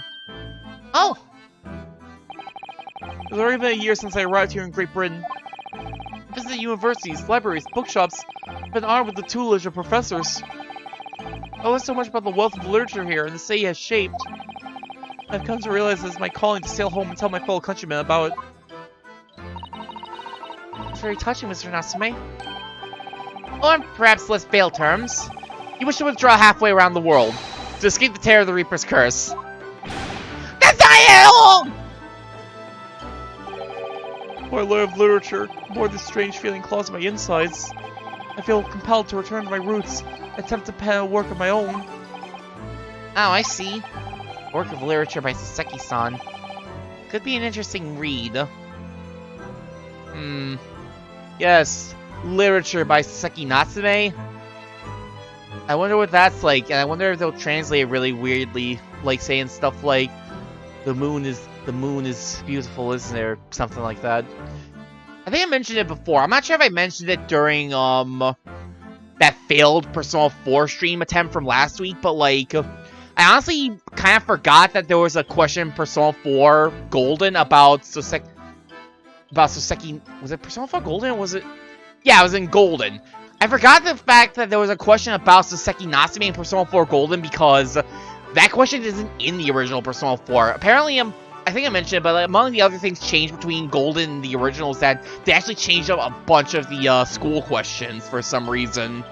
That's one of those changes I don't see anyone ever talk about, really.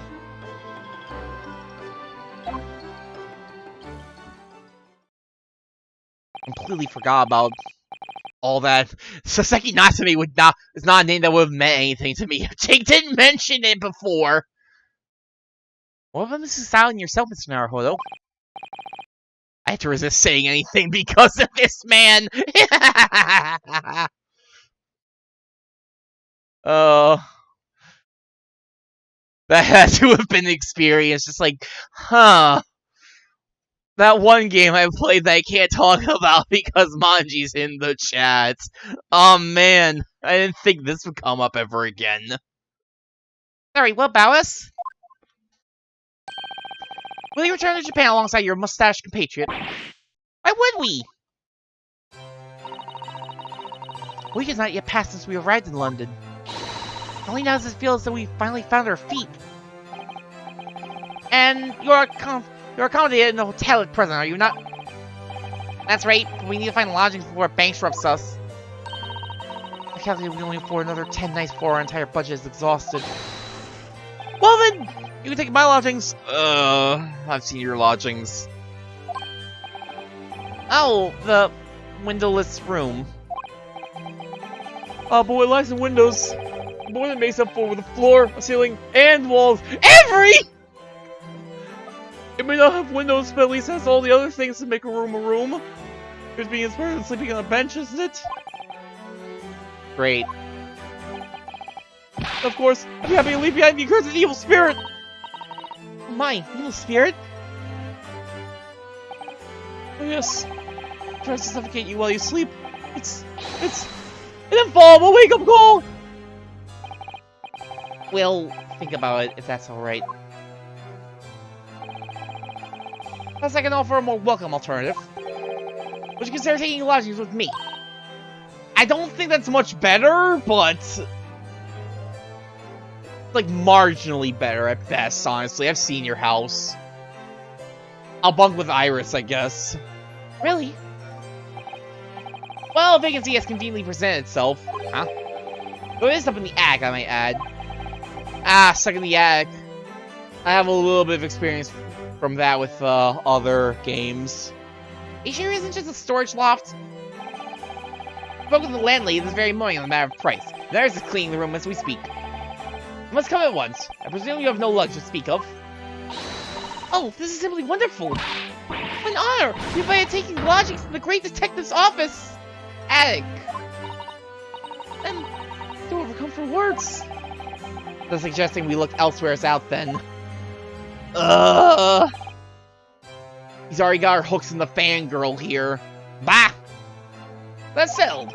As we prepare our welcome dinner this evening. And you must come to, Mr. Natsume. I insist. I don't know what to say. Thank you, but yes. Wonderful.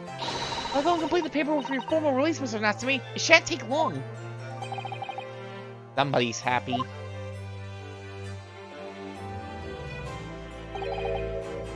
Welcome. I knew you wouldn't let me down. It's really delighted to have met you here in London. Likewise, Mr. Natsume. It's been a privilege meeting you, too. It's a shame that we're going to have to say goodbye so soon. Oh, I come to realize I belong in Japan. Well, welcome. We'll meet again one day. Does that mean you're gonna get accused of a crime in the sequel? Yes, I'm sure. Hopefully by then, I'll be a successful lawyer. Hopefully by then, I'll be a successful author. Well, my dear foe, our carriage appears to have arrived. Shall we go, Mr. Naruhodo? Yes, Mr. Sholmes. And no doubt Mr. Natsume will release in time for dinner this evening. So, Soseki-san's innocence successfully established. We're with Mr. Sholmes to what was to become our new home. 221B Baker Street.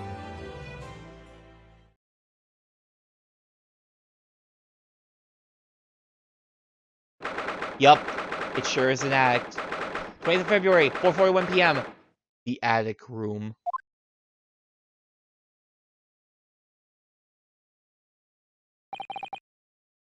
This will be our new office, yes. Our office? I really like the sound of that. Me too. It's simply wonderful, isn't it? Hope you can see this, Kazuma. Only a small step. I'd like to think we're getting a little closer to your dream now. Oh, my dear fellows, you like the place? Whoa.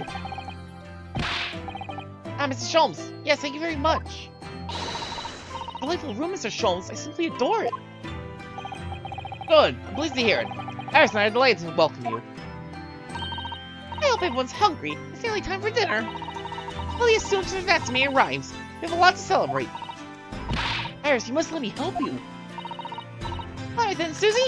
Give me in charge of the salad. Why are you pulling a gun out to bring her in charge of salad? Splendid. What's the gun for? So, Mr. Naruhodo, how's it feel? Have your own office in the capital. Very exciting, actually. Can't help wondering what adventures await us.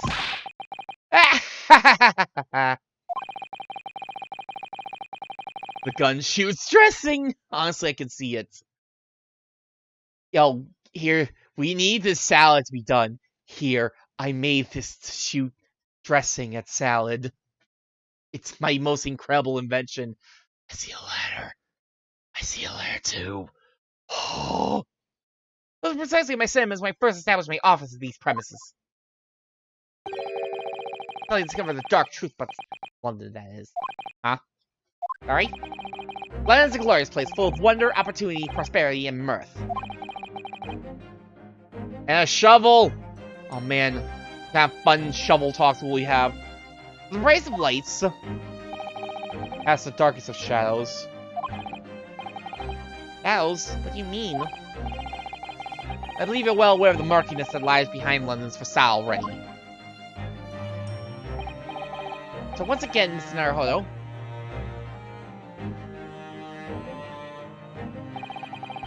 Welcome to London.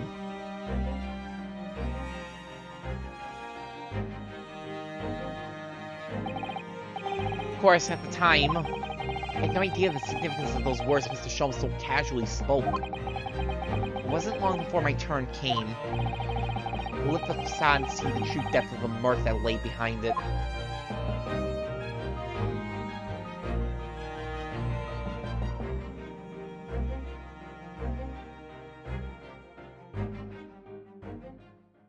Ship unlocked, landed in London. We've been in London for like 2 whole cases! Adventure of the Unspeakable Story.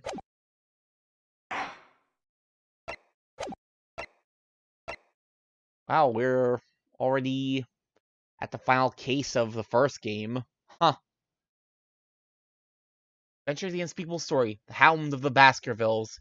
Hound it was, but not such a hound as any mortal has ever seen. Eyes glowed with a smoldering gaze. All of his oxidized body was outlined in white-hot flames.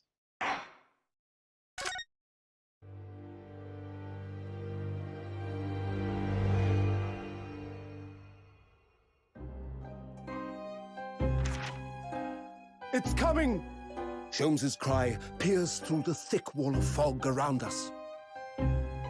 Wisps of vapor flowed over the pistol as I cocked it, and I waited, breathlessly, in the stillness. The silence lasted for what seemed an eternity, until, at last, it appeared. From the shadows of the cloud, an enormous beast sprang out upon us. A hound it was, but not such a hound as any mortal has ever seen.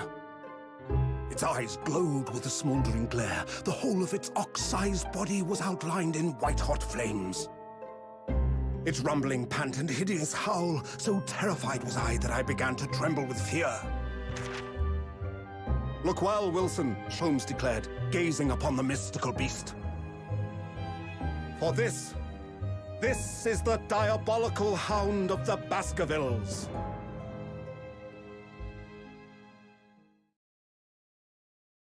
With this case, my friend, I imagine it's the last case.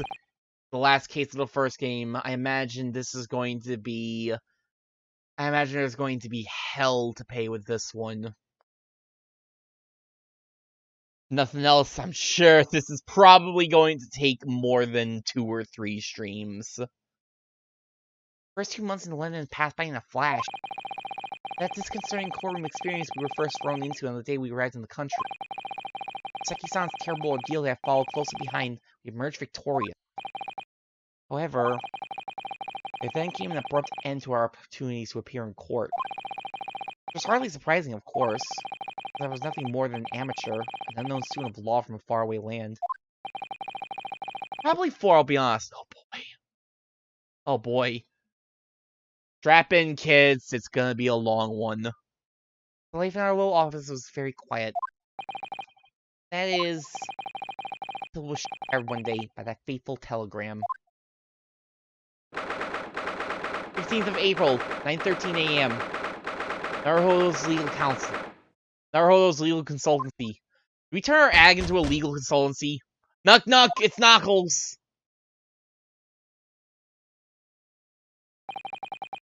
That morning, woken by the unreserved knocking on the door by the telegram boy. After he'd gone, Sao-san's behavior became very obviously strange. Sao-san? Yes! It's time to leave for court already. Let me see. What case is it today? I don't think I'm scheduled to defend anyone at the moment, am I? Oh, no, of course not. How silly of me. I think Iris said she would make us breakfast this morning. Shall we go down to Mr. Sholmes' suite? Yes! Iris makes the most delicious breakfast food. She does, doesn't she? Once our bellies are full, we can leave for court in fighting fit form. I know how it works. Let me see. What case is today? Saddle! Here we go again.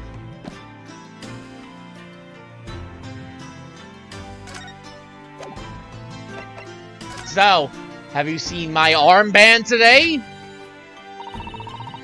Of course, we don't have. All those cases we're not getting.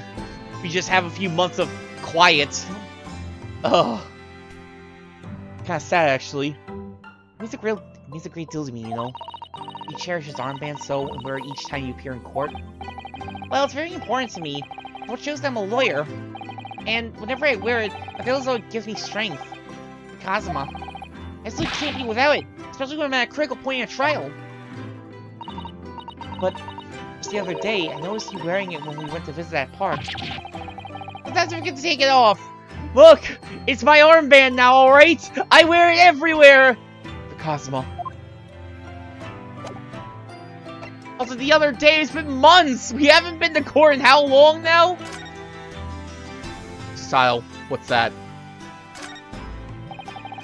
Investigate thoroughly, but... There's a lot right there. Ryunosuke! Ryunosuke! Don't you tease me! Spring at last, and the weather is warmer now. I love to smell the fire and the steam rising from the kettle. Oh, would you like some tea, Mr. Naruto-san? Thanks, Sasao-san, but I'm alright for now. Green tea Sasao-san makes me from time to time, and Iris' unique herbal infusions. This place is paradise for a true tea lover. Green tea is such a wonderful accompaniment to the British tea case, don't you think? Bleh.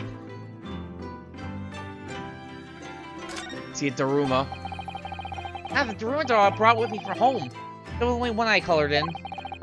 I colored the other eye once I won my first court case here in Britain, but... You have one, haven't you? Twice, in fact. Grand total of 2 victories. The first one might not count, but the second one absolutely does. Come on. I feel as though I'm still lacking as a lawyer. Tell you what, why don't you color the other eye in once you think I'm a proper, fully fledged lawyer? You insist. Desk. My very tidy desk. Well, I've been here in London for about 2 months, but it's starting to look a little messy already. You could tidy up once in a while. I will throw you if you don't tidy up.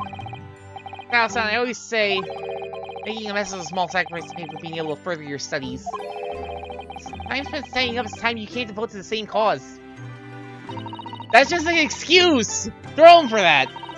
I've spent on ridiculous arguments this time that can be better spent on simple housework. She wins. I'm supposed to be the lawyer here. Get her on the stand. Clearly she's better at this whole arguing thing than I am. This is tea that Sasao brought with her from Japan. So she doesn't notice me slipping sugar and milk into my cup when she makes it. It's just so bitter. It's a drink to be enjoyed, Naruto-san. You really don't have to force yourself to drink it, you know? I don't like to see you screw up your face. I don't like to see you screw up your face, so... Wow! My tea sucks, but you don't have to drink it for me. Come on. I'll only judge you harshly. Table. Ah, this is supposed to be the telegram. Let's see. Ah! No, you mustn't look at that. Not under any circumstances. Alright, I won't. Sorry, Mr. Naruto-san, but you can be very mischievous at times. Put the telegram away if you don't want people looking at it. It's there to be seen. I want to see it. You're rather lucky to find the old aquarium left behind here. Bronze we put in there are doing rather well. And the anemones, too. Why we have a little aquarium in our study? Little invention, isn't it? See, behind glass inside your room. Another example of Great Britain's greatness. Having cleaned it out and changed the water isn't so great, though, is it?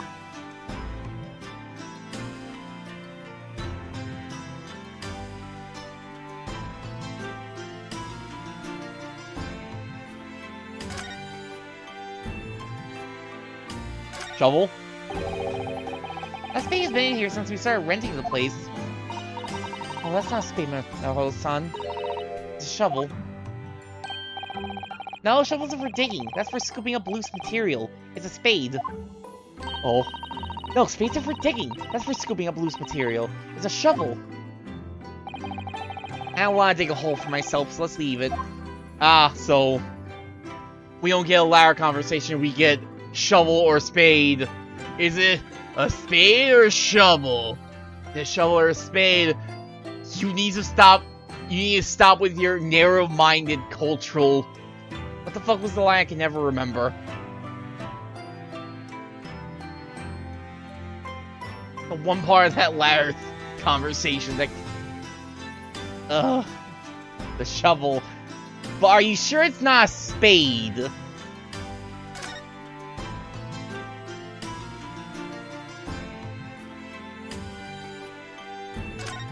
Or... You know, I've never seen inside your room there, Susao-san. I've never even peeped inside. I should think so too. Young maiden's private chamber is a place of very sweet secrets, you know. Whatever you say, young maiden. I will throw you, Naruto. Let's leave. Oh wait, we should talk. Stop your narrow-minded cultural assumptions. That's the quote. There it is. I knew it was cultural something. I couldn't remember the exact quote. But yeah, stop your narrow-minded cultural assumptions, Ryunosuke. It's clearly a spade. Or a shovel. Either or. It's been 2 months. How do you think Soseki-san's doing? I suppose Soseki-san will have arrived back in Japan by now, won't he? Yes, I should think so. He left immediately after that terrible ordeal. He should have completed the voyage already, or be a few days away. A fortnight ago, we had that very long telegram from him, do you remember? Playing a seasickness. Oh no, you don't think that Soseki would get accused of murder on a ship, do ya? By and large, it seems the voyage has been going well. He's not been thrown into a wardrobe and accused of murder. Nothing wrong, Naruto-san. I was just wondering, what may have become of Soseki-san? He stayed in London, that's all.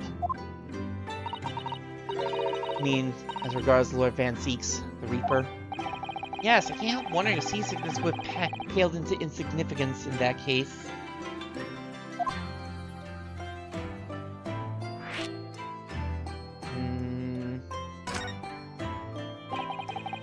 What did they say? No one who stands in the dock can be safe from the Reaper, right? The way that nightmarish trail ended on the very day we arrived in London. 2 months on, cause that dreadful fire is still a mystery. Yes, but at least Soseki-san is safely out of the country now. Presumably that means... that the curse of the Reaper can only take effect within the confines of the City of London, perhaps? The curse of the Reaper might not take effect in this case because it was not a murder. Because it sounded like we never did get an explanation for why. Like, we got told like early on that like the Reaper of the Bailey only really like prosecutes for like high-end cases concerning like vicious killers and like devious cunning masterminds. But we never got an explanation for why Van Zeeks decided to prosecute for that case. Even if that's the case, still comfort. I have a terrible sense of foreboding. The legend of the Reaper is to be believed. It would mean he wields the sword of justice himself. Come to think of it, I wonder what he's been up to these past 2 months. Surely not wielding that sword against more acquitted defendants. No, I don't think so. Apparently, Lord Van Zeeks hasn't appeared in court once since our last encounter. Oh? Yes, in Soseki-san's trial, he's withdrawn from judicial service again, it seems. Really? It was like before, and he wasn't seen in court at all for several years. So it's just been me who has to face him in his recent spate of trials then? Ugh, just my luck. Wonder if luck doesn't come into it. Sorry? What was that? Oh, nothing. Never mind.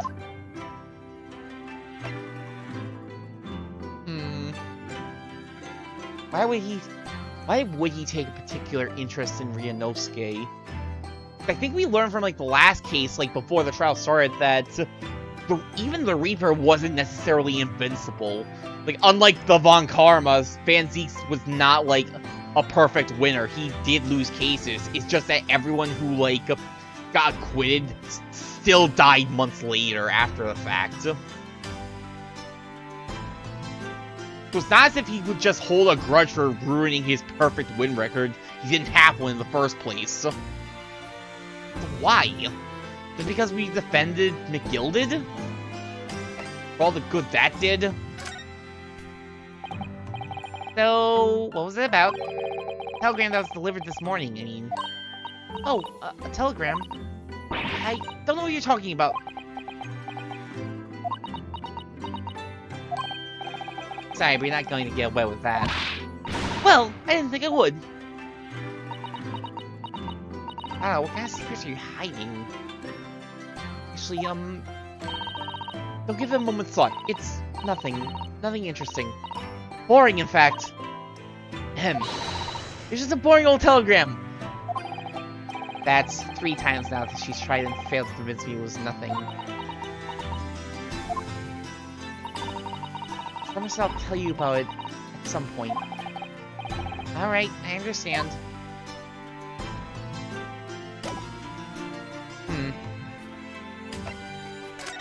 Don't think there's anything else to see in here.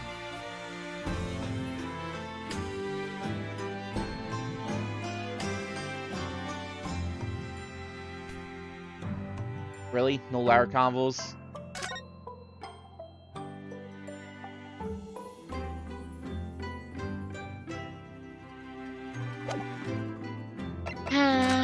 Alright. Elijah's in the office, located in the act above the suite of rooms ran by Mr. Sholmes. I call it consultancy, but clients aren't exactly beating down the door. Furniture we've moved in recently. This place is starting to feel like a real office. One of the offices is a world-famous great detective with his young companion Iris. People from all over the globe come to arrange his consulting detective services. Alright, let's go eat breakfast. 15th of April. Home Suite. Morning, Bruno. Morning, Susie. Good morning, Iris.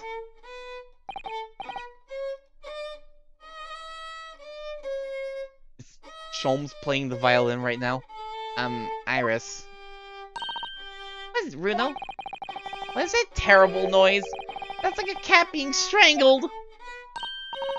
Ah, yes. You noticed that, did you?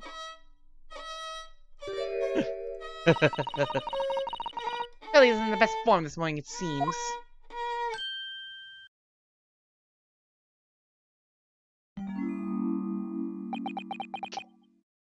Hello? Hello, Mr. Sholmes. Good morning.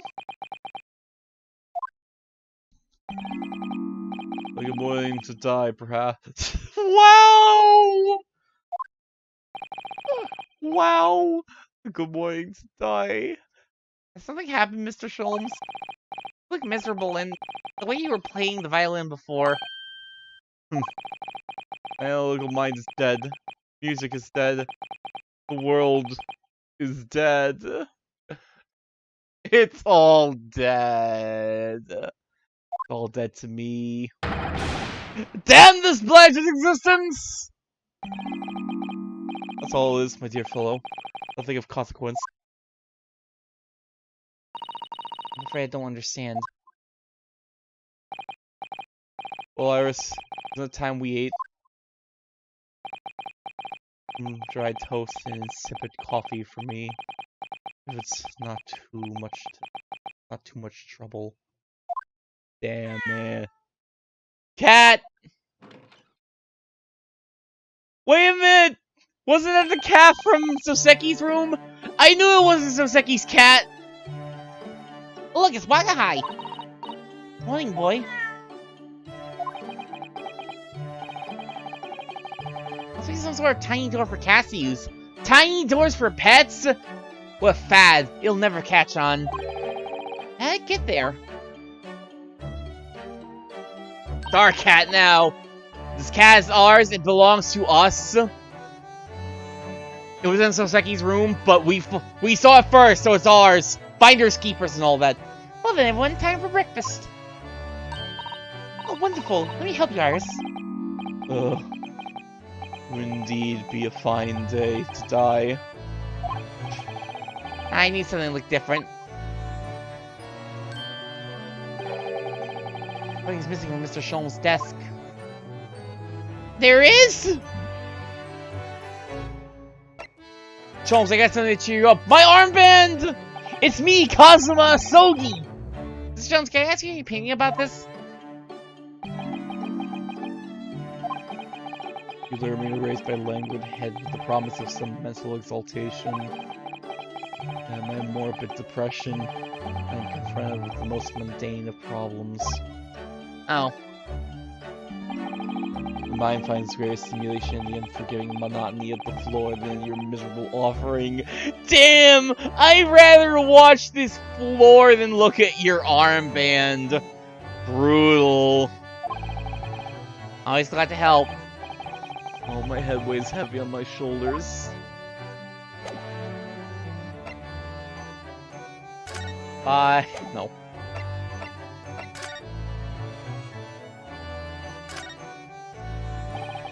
You seem to be very unhappy this morning, Mr. Sholmes.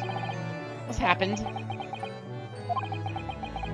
It used to be the case that my hands, violin sung like the dawn chorus, melts in its tones when big flowers bloom. You would? Now, muses are unamused with me. Goddesses of music have thrown me over. What do you mean, Mr. Sholmes? For hours I have bowed, for days even, when I have endeavored to no avail. That sound, my tone, is lost. That brilliant, clear, unwavering tone. Gone forever! No more sense of umbrella emotion! Well, you haven't been practicing much lately, have you, Hurley? Don't worry, I'm sure it'll come back to you in time. Eat my words, Mr. Naruhodo. Goddesses of the arts are fickle. Those damn goddesses are fickle! How dare they leave me when I haven't been playing for months? When they bestow genius on man, the next day unmercifully withdraw it. Oh, dear. Ah! Why is this happening to me? If they take the turn I have with the violin from me, what is left for pity's sake? What is left? I am nothing without my ability to play violin. Absolutely nothing. Deduction perhaps? Isn't that what you're known for? Is it what he's known for? I should examine the room. Iris, why are you just standing around? I feel comfortingly and great again today. Very different feeling to a Japanese hibachi somehow. Oh, look at that Bogart print of a lady display on the mantelpiece. It'd be... Yes, it must be! It's the woman! Oh, how exciting! Is that supposed to mean something to me? The woman? Ah yes, the woman. Glad I got an achievement just called the woman. These are all mementos of Mr. Sholmes' past cases, I think. I've been involved in my case. I wonder if the beefsteak from La Carnival will be on display here. Which beefsteak? The one with the knife marks, or the one that was just eaten raw teeth marks? Mystery shoe, a curious hammer, some mysterious dancing men, a bust of Napoleon. Ah, what an interesting collection! I was looking to tell you a story of junk to me rather than like what's on my own shelves. Well, you really also learn to keep your things in order, Mr. Naruhodo. No favoritism there at all. Thanks, Susato.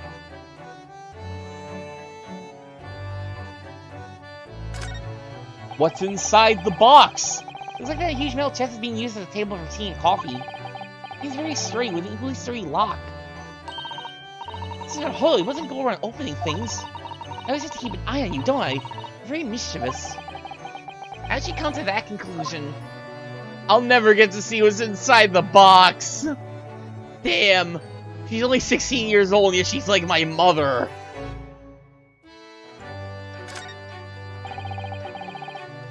What else stores on these shelves? Chemistry apparatus, books, papers, and lots of things I've never seen before. Well, he's just so high, I can't help feeling that the whole lot is going to topple at any moment. Oh, it's such a charmingly untidy collection of paraphernalia, isn't it? It just looks messy to me, like my desk. But you, Mr. Naruhodo, must learn to tie up after yourself. No favoritism there, then. Damn. Susao rose-tinted glasses for Sherlock Holmes? Inconceivable. Oh.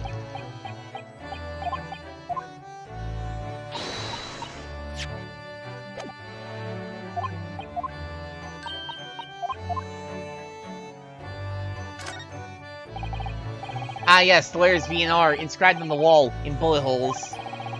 Is it the initials of the Queen or something? How delightful to see in the flesh, having read about it in the stories. You're so inspiring. I had 100 arrows in my own wall at home to make the characters for Susao, you know. Her, Professor, or something the Great Detectives does that you don't need to copy. What? You don't want to fire your initials into the wall? In bullet holes or arrows or nothing? Weird.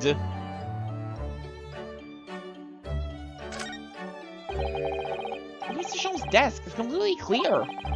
Isn't that Nora's machine usually on it? I never hope to understand what goes on in the Great Detective's mind, Mr. Naruhodo. Why, next time we're invited, we may find he's vacating the entire suite. That's scarily plausible, actually.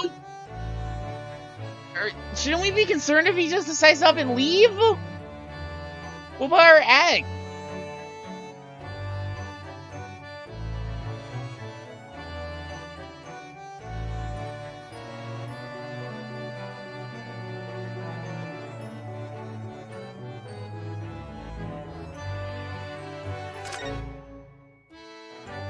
Iris. Come to think of it, I haven't seen Iris doing much writing recently. There's paper already set up in the typewriter. Look, there she's about to start. That reminds me, when I mentioned that Iris was in the process of writing a full-fledged novel, Mr. Natsume was most impressed. Ah yes, Mr. Natsume. That's what I'll be doing too once I'm back in Japan, he said, through tightly clenched fists and teeth. Ah, so he screamed it into the void, as he does.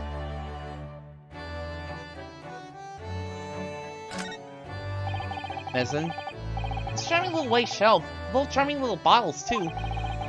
Contents of them aren't quite so charming, it seems. Science is the future, Mr. Naruhodo. You can't deny it. I saved all my money so I can buy some chemistry apparatus as well. I'm concerned.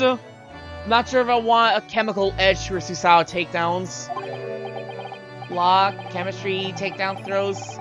What diverse skills you boast, Miss Susao. I'm concerned. As useful as they are, I'm not sure that my throwing skills are worthy of inclusion in that list. I get to sample them all the time, though I think they're fine. This is where Iris does some ideas, isn't it? Let's see, what does it say today? Ah! The Boscombe Valley Mystery. Oh, how intriguing. It must be the title of Iris' latest work. My! What a fantastic tale awaits us! That one looks like an angel, but I bet she's dreaming of the most unsavory crime you can imagine.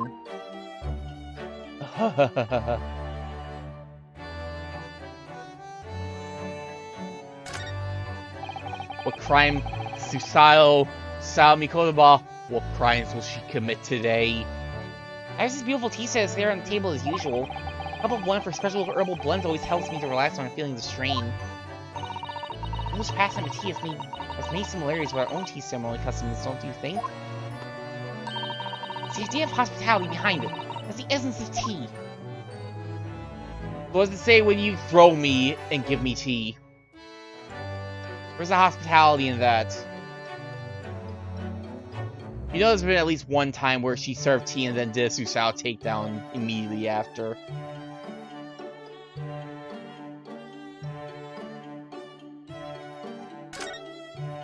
Okay, there's nothing else to see in this mess. Iris! What about the cat? Natsume's cat seems to have settled into his new home then. It was Mr. Natsume's cat. Damn! He just abandoned his cat! Oh yes, I've become very attached to little Wagi. It would appear his previous owner was completely forgotten to him. Cats are unfeeling creatures! Their mews are as empty as the hearts of the muses. Damn, Sholmes! Cats have no loyalty! Fuck! Mr. Nazi man had no intention of taking Waggy back to Japan. I wonder why he kept him in the first place. I expect he would have taken him if he could. Pets are strictly forbidden aboard steamships in our experience. Then how did he bring the cat? Did he just get the cat while he was in London? And for good reason. Terrible things can happen and the rules of passage are not obeyed. Don't remind me. I don't mind. Because Waggy is adorable. Yes, he really is. Oh yes, what about the door? I don't remember seeing that tiny thing in the main door before. Where did that come from? I noticed. You are observant, Bruno.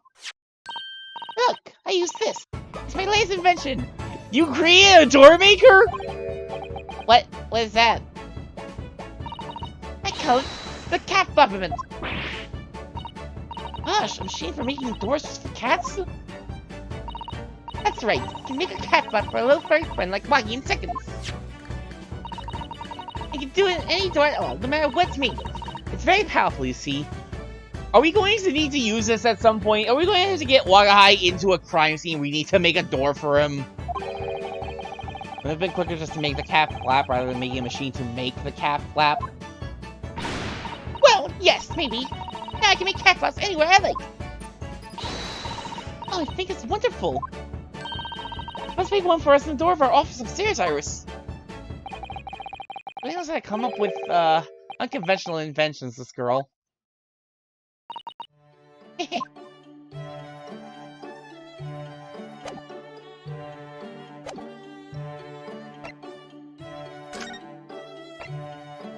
Alright, what happened to your thing, Sholmes? Mr. Sholmes, I don't like to pry, but I do.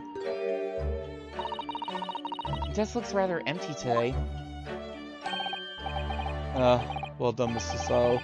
Your observational skills do you credit.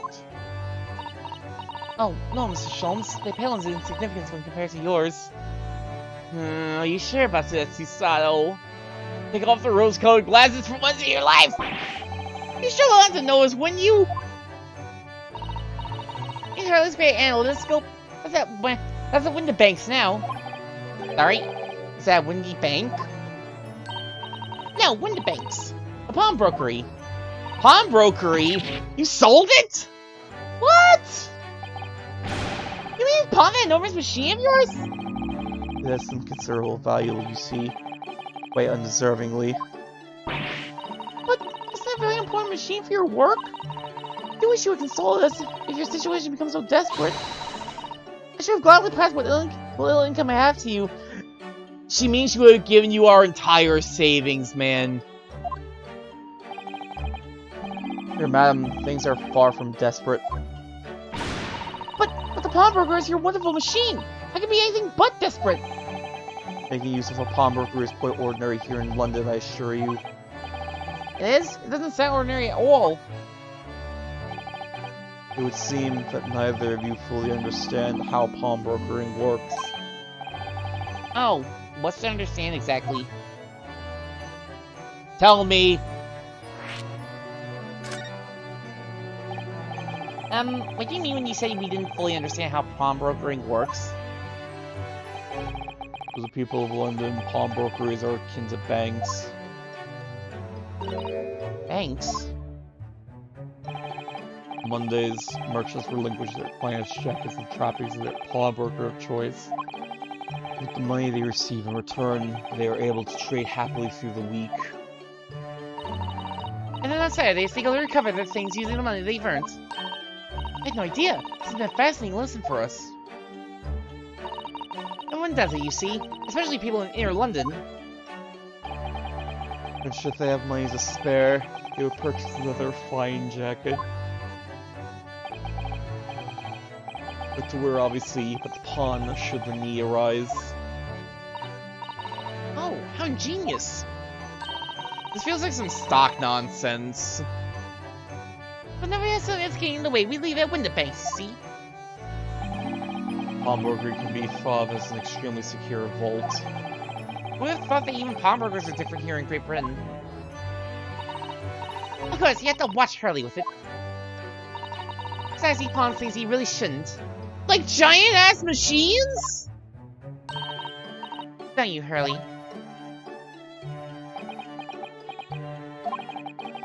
Doesn't matter.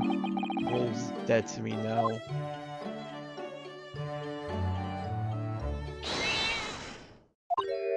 Oh, what was that? What? What is the cat doing? There's a lot of shit to break in this house. What was that? Oh no! Oh guys, tail up in your violin! The violin! I think he thinks it's a toy. No! What's he doing to it? Oh dear, this is Sean's precious violin. Why should I care? What? Shouldn't be surprised. The guy's a more accomplished musician than me, that I know. Jones really is in poor spirits, isn't he? Oh, anyway, I'll put it back where it lives, shall I, Hurley? Oh, the cat's... Have the catch to reach, if possible. Maybe we should assess the damage.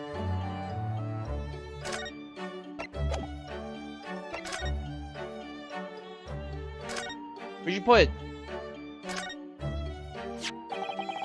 This is a violin, is it?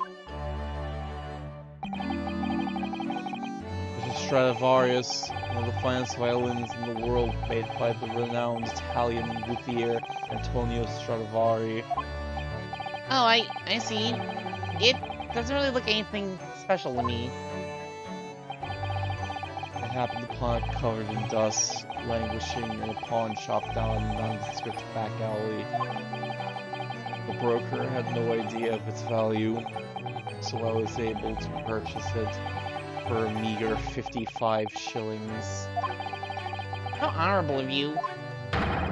Until today, it has been my faithful companion in every great Paganini-inspired performance I have made! I ask you, is there a reason to live in a world devoid of music? To tolerate this blanched existence? No! There's none! If I can't play the violin, I might as well be dead! The world might as well be dead!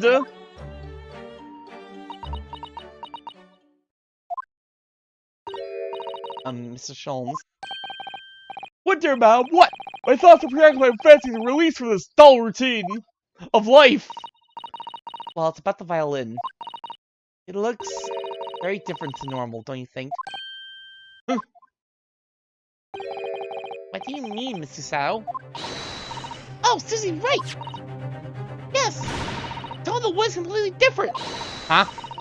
That's not all. I'm sure there was no crack here before. Wasn't that just a cat? Wait, it's not even the right size, is it? What's this?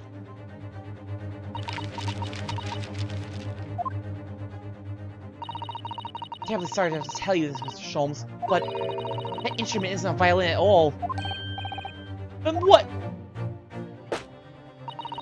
I believe it's an entirely different instrument called a viola. What? Damn! Our violin's been replaced with a viola. Oh, Mr. Sholmes, are you alright? You're right! You're quite right! This isn't my faithful Stradivarius! So what, pray? It's this piece of string flotsam! Are you a faithful performing partner, then? Ah, I see what must have happened. You do, Iris? This is just a simple mix-up. Sounds like Iris might be able to tell us exactly what's happened if we ask her.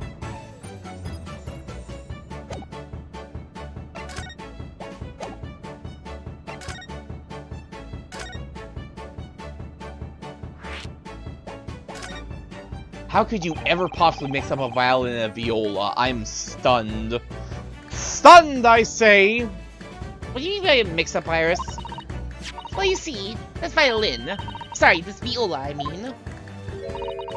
was at window banks until last week. pawnbrokers? That Mr. Shone's beloved musical partner. There's a proverb from the East, with which you are no doubt familiar, my dear fellows. Always let a beloved child travel. What? Yes, indeed. You send your beloved violin to the pawnbrokers in the hope that would experience personal growth? Oh, what a wonderful idea. What? Last week, I pawned my great analyst-scope in order to release my precious instrument. What? Over here, Mr. Windbank mistakenly furnished me with this tawdry fiddle instead. My ears cannot be deceived by the hollow timber of this piece of... My ears cannot be deceived by the hollow timber of this piece of timber! Wow. No, but your every sense was deceived by the fact that it just had strings. Pshaw! Fine state of affairs, this is. Why don't we say, Mr. Naruhodo? Never trust a pawnbroker. They'll try to fiddle you every time. Sir. Earlier you told us that you could think of a pawnbroker as an extremely secure vault. Does someone else buy this stuff at the pawnbroker? Come, Mr. Naruhodo. Dilly-dallying won't get you nowhere. Alright? Pushing your toast with that vacant aspect.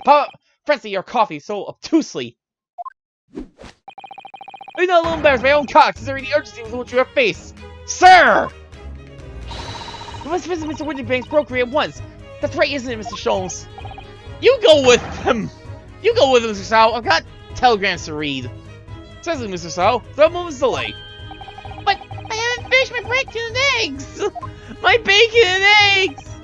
My dear fellow, surely you do not still intend to crunch your bacon with an increasingly bacon aspect, to fresh your egg ever more obtusely. I need to eat! Will I look like a lamp? Alright, say no more. Let's go then. Don't worry, Bruno. I'd be happy to heat it up for you again later. Let me guess, you have a invention for that. Oh, thank you, Iris. As it happens, I am rather curious to see what British pawnbrokers look like. You feeling better? How do you feel about my armband now? What's stop you there, Mr. Naruhodo? Official it may be, but I am nevertheless a professional. I'm going to examine such a humdrum item. For anything less than £5. Oh, no, I didn't really want you examined. I just wanted to ask if... My dear fellow, as a professional consulting detective, I can't possibly venture an opinion for anything less than £5. You're perhaps hoping to purchase a new telescope in the near future, Mr. Shones. Indeed I am.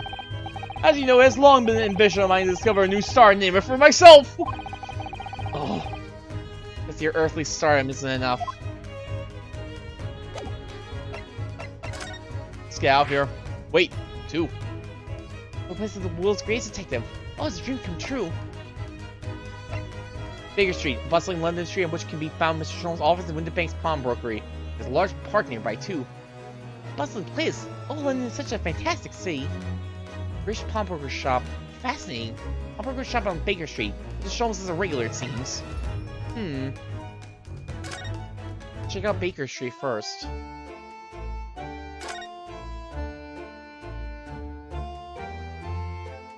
That sure is a pawnbroker's. Look at all the different things in the windows of the shop. Ah, this Winterbank's pawnbrokery. Looks much smarter than pawnbrokers in Japan, doesn't it? Yes, you're right. I apologize, I hope rather irreproachable, personally. Reminds me of tearfully parting with my favorite fountain pen. Felt so miserable. It doesn't kill us makes us stronger, Mr. Naruhodo. When it's Susao takedown, would you like to become stronger, Mr. Naruhodo?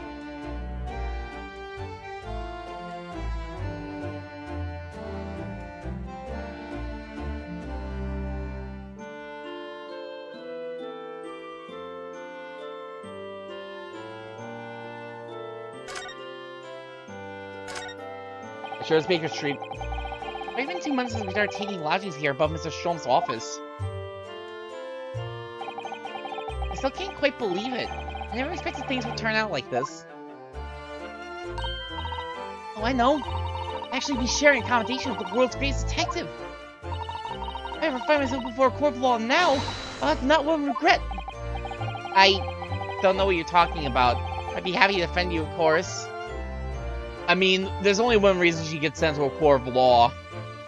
Maybe you should avoid getting the takedown, Mr. Naruhodo. Doesn't kill you, makes you stronger. Let's make sure it doesn't kill you as well.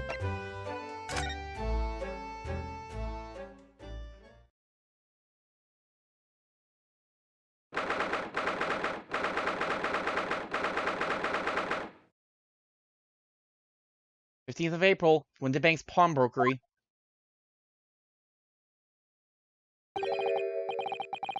This is a British pawnbrokery. Oh my, there are all sorts of tools and contraptions in here that I've never laid eyes on before. Ah, Zasao-san, that spark of wonder in your eyes. Can't wait to scatter the shells, can you? I get the impression you enjoy places like this. Oh yes, I don't know why, but seeing such a lot of things I don't understand is a real thrill for me.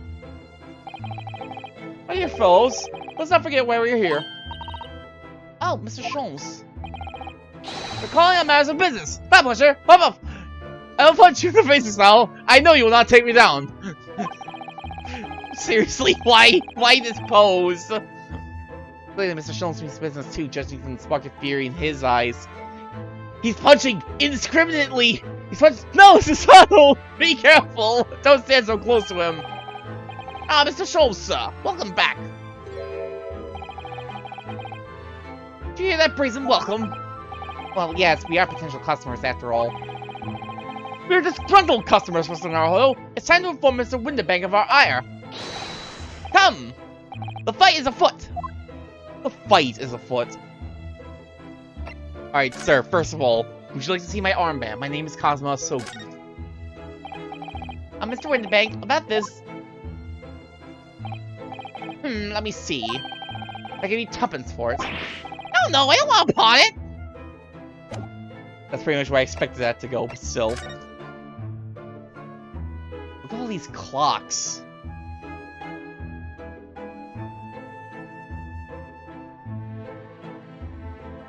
Most of these clocks don't even have hands! I think I barely see one with hands, and one's like got one hand. These clocks suck! What are you doing, my dear fellows? Now you're the browse for interesting curios, but courtesy just broke our lesson! With my fists! Pugilism! Pop up! Pop up! Oh, but there are just so many fascinating items. This is that we'll have to talk to Mr. Winterbank first before you can explore in here, Mrs. Sato. But curios! Damn.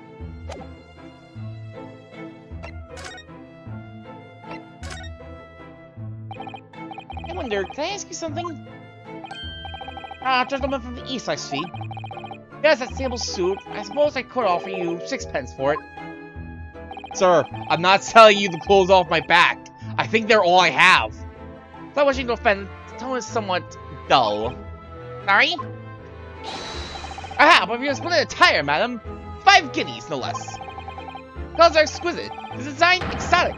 Eastern artistry at its finest, may I say. Oh my, 5 guineas, you say? So no, don't sell the clothes off your back! I haven't seen you wearing anything else. I'm not sure you have anything else. Oh, interesting. Why do I feel as though I've suffered some sort of defeat here? Actually, I was hoping to ask you about your business. I've heard it said that pawnbrokers are used rather like banks here in London. Yes, sir, indeed. Many of my customers utilize the establishment as you describe. Appraise their items and offer them a proportionate loan and 2 months of secure stowage. If in that time they repay the original sum to me plus the agreed interest, their items are happily returned. But like, why give you the? I think this is the thing I'm not understanding is like, why are they giving you the items in the first place? So, like some sort of like money making thing, I guess. What happens if they don't pay you the money? The items are offered for sale in my shop. As you can see on the shelf behind me. You never sell items before 2 months have passed, then. That's right, ma'am. That's right. I mean, some considerable responsibility rests on my shoulders. The customer's precious belongings be lost, so the only recompense is for me to end it all. Be careful what you say, sir. Your idea, Mr. Winterbank, is an absurdity. One should never talk of one's demise so casually. Soames. Please! This is the man who was telling us all it was a good day to die only this morning. Let's not forget that I have already helped you take measures to ensure such a tragedy never occurs. Oh, what sort of measures? Yesterday, a simple device which Mr. Winterbank has installed here in the shop. I call it the red-handed recorder. Is that not so, Mr. Winterbank? What was that deep sigh about? Tell me more about the red-handed recorder.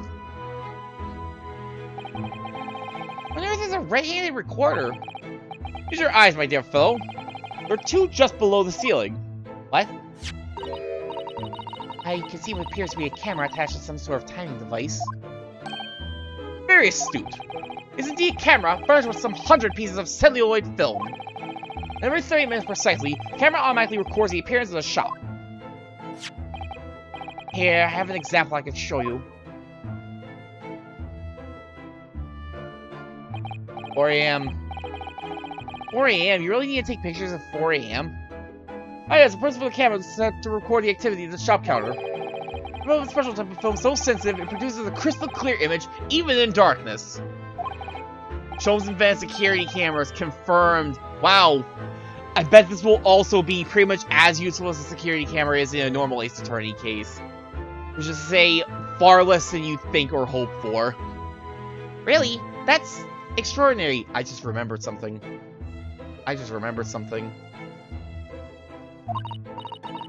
Yes, you can clearly see the counter and the door behind it. Look. I just remember something. We might not get to it today. I'm not sure, but there's something I just remembered about this particular case. To see, were someone to enter the premises with ill intent, his identity was summarily exposed. Well, you remember, there's a thing I wanted to set up in, there's a thing I wanted to see if I could set up in Stream Elements. I wanted to see if I could set up a counter for a thing that I know is going to be happening in this case. We'll get to it.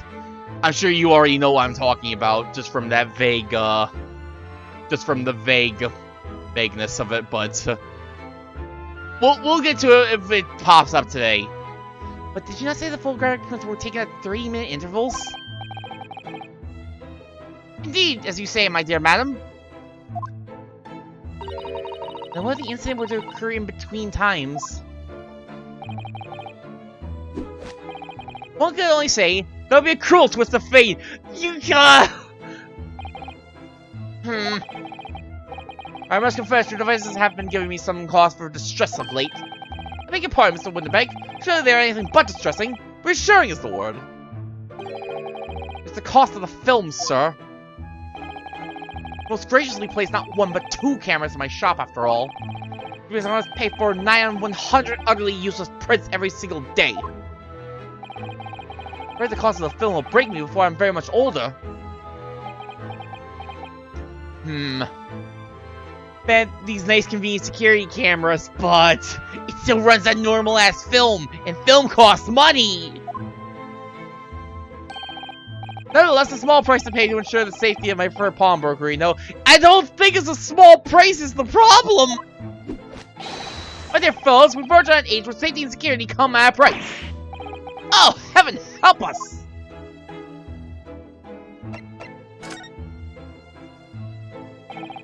Naturally, you will recall this, which I retrieved from you some days ago. Yes. This second-rate fellow is not my faithful instrument, Mr. Winterbank! DM the info you need. Alright. Sounds good. Color of the wood is different. It has holes in it. It's not even the same size! No summary of our observations, Mr. Sholmes.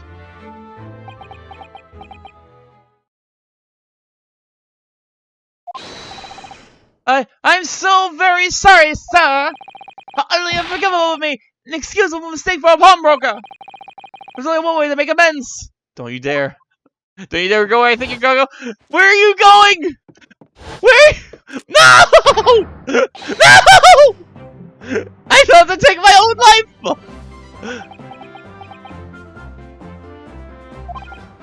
I don't think that would be necessary, do you? the gun down! If I may just say one thing before I pop off, don't quit like that, Jesus! No, sir, please. Ah, yes? It was you, sir, Mr. Sholmes, who took it upon himself to remove the amp the other day, I believe. Sorry. TOS! TOS! Look, if you guys shoot yourself, do it off stream! I don't want to get bonked off of Twitch. Or YouTube. Sir, call I entered the store with a Petro violin when I heard, ah, here it is! You did.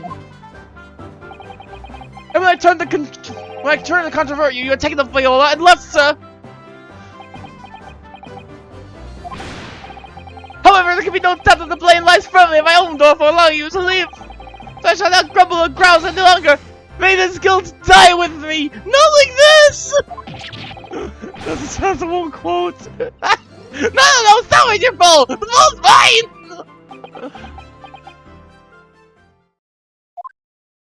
Don't quote me on any of this. Jeez. Phew. Appear the fight is over. I do humbly apologize, Mr. Winterbank. Evidently, my questionable disposition precipitated this tragedy.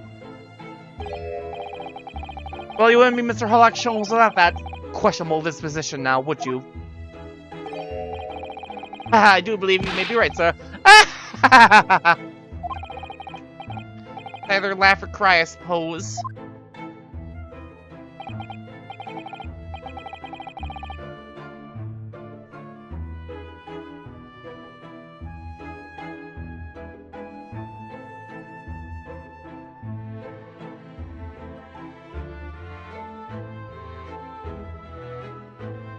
You are, must be said, one of my more challenging customers. I didn't remind you of the peculiar collection of items you've brought through my door in the past. Oh, peculiar items? In the extreme, ma'am. For example, a giant blasted machine. In a published manuscript of an eponymous work. The novels of Herlock Sholmes or some such. Oh my! A new full-fledged novel? And unpublished? So there you get to read, you mean? Ah! Forgive me! Wait before you die! Tell me more and then shoot yourself! Cecile, please! Sir! I must know more! Tell me everything! Wow, Cecile sounds really fired up now. Is it really an unpublished story under this very roof? Well, one day the gentleman here brought in an old metal chest, you see. I'd like to entrust this to your care for a while, Mr. Winterbank. For a chest like that, 1 shilling, sir, not a farthing more. It has something of very great value indeed. The latest manuscript, recounting the adventures of one Mr. Herlock Sholmes. I beg your pardon, a manuscript? You should deposit a manuscript? Indeed I do, for I'm confident it will be quite safe here. That was that. As such, Mr. Sholmes' latest tale of otherworldly mystery lies dormant in my storeroom. Mr. Sholmes, is that really true? This is if someone doesn't want to talk about this. Continue to pay your fee, do I not? To kindly continue to store my belongings securely. Of course, sir, of course. Then save his time with me, I assure you! On my life, I don't trust you with a gun to your head! This is all very strange. Now then, Mr. Sholmes, allow me to return your precious violin. Ah, the very thing! Thank you, Mr. Winterbank! As this might mark the end of the peculiar items you try to pop, Is there anything were to happen to one of them? This would be the only answer! Sir, this is not an answer! How are we gonna get the items back if you're dead? I really think you ought to stop waving that gun around. Someone could get hurt. Like you. Especially you. Fear not! Sorry. I've only loaded a single bullet, so no one but myself could possibly be harmed. At least he's thoughtful? Mr. Winterbank, please, if you're gonna wave a single loaded gun around, you can at least play some Russian roulette while you're at it. That maybe some Russian roulette will get your mind off of things. That's not really what I meant. What do you do then, Mr. Winterbank? It's been a pleasure as always, Mr. Sholmes. Let's get out of here. So, Mr. Naruhodo, I can explore at last.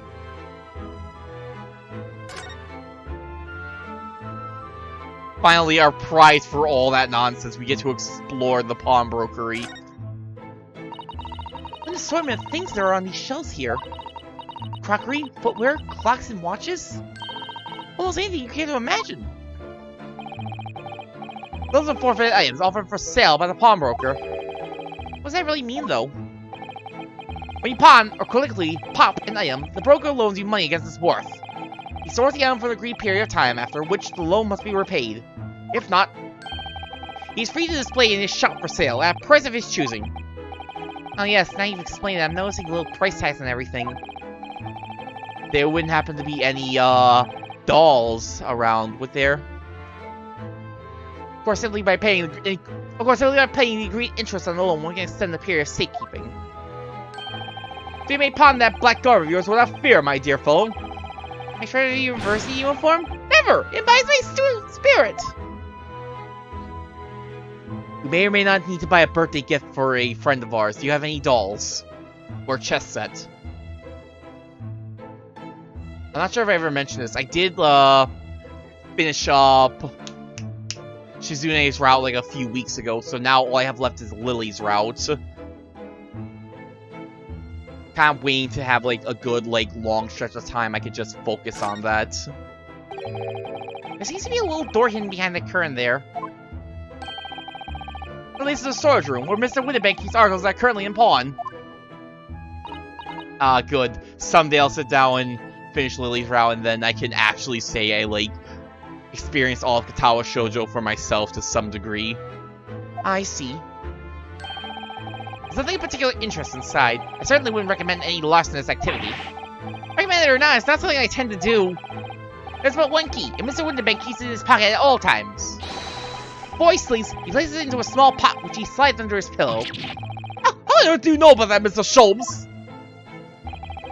I'm a detective, sir. It's my business to know what others do not. I'm frequently assailed by information that I neither care for nor wish to retain. I mean, he's right on this one, it sounds like, so... Mr. Sholmes, you are a wonder. And the prime suspect is this pawnbrokery is ever burgled. That'll never happen, right? Right? Are those spades or shovels? Sir, I need to know. Look at that enormous ledger on the counter there. Winterbank is, if nothing else, very particular about recording the items he accepts. He'd had to be, otherwise he'd get himself into all sorts of trouble. Which might explain the thing that catches my eye far more than the ledger. Pop. I see a picture of a dog! Why are we not talking about the dog? There's a revolver here. To entertain you a single thought pilfering an article herein, my dear fellow. I assure you, Mr. Winterbank would not hesitate to draw that weapon with a speed belying his portly size. Oh, you don't mean he'd... But he just said that he only loads one bullet into the gun, so if there were two robbers... Both brains out. Indeed, a recompense for his plunder. Ah, right. You only need one robber. Oh my. But in any case, of course we would never do such a thing. How can you even suggest it? Mr. Winterbank, can we give you some help, please? I have your skull. I want the skull. How much for the skull? How much for this Hans?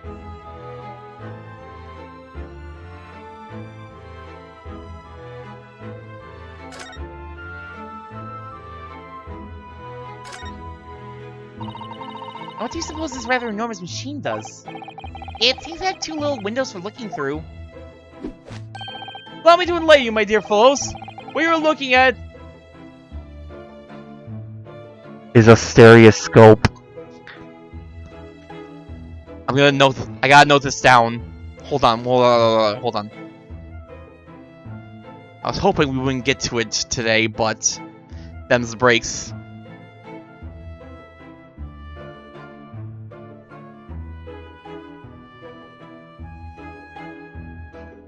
That's one stereoscope. One mention of a stereoscope. A stereoscope? Fascinating. It's aptly named, I assure you. Look through the eyepieces and see. You know what? Hold on. Let me see if I can actually quickly set this up in the middle of the stream. This might be a poor idea. Please don't let the stream die on me. So I do have the instructions in the DM.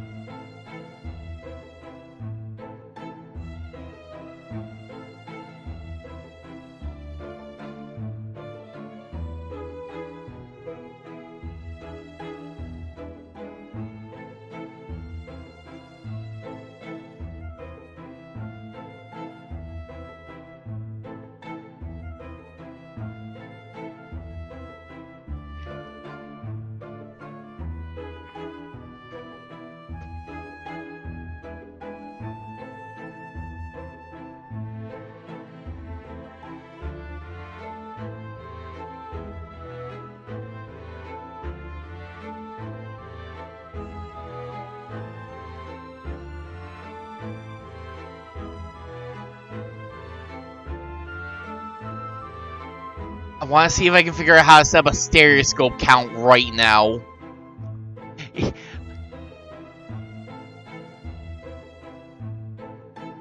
Stream Elves would just let me make commands via chat, I would just do it. But no. But alas, we have to do it ourselves. Ugh. That just be in chat commands I set it up? Because I know it's like in the little thing here, it's all like dollar bill signs rather than exclamation points.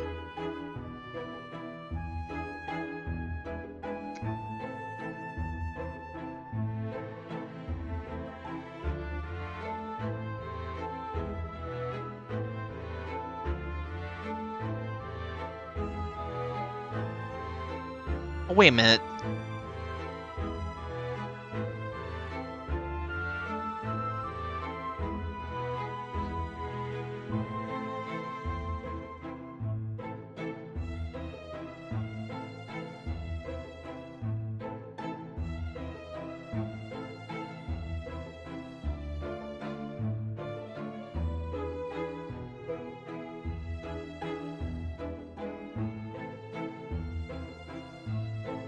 Let me test something out real quick.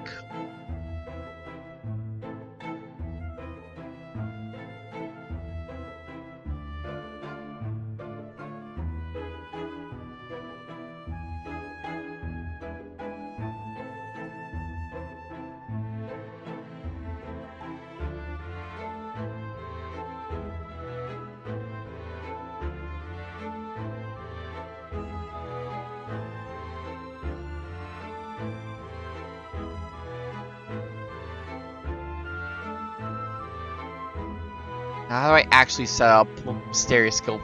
Okay, how do I actually set up a stereoscope count?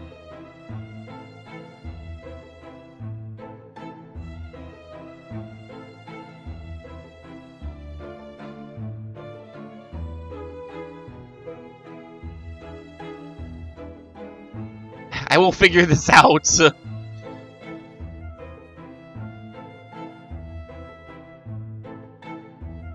I'm stopping the stream dead for this. I hope you're happy, chat. This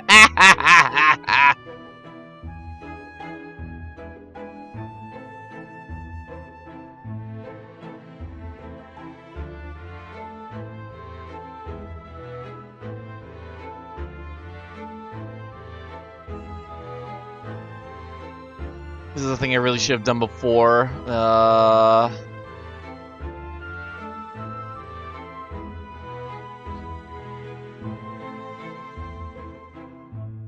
I wonder if I just...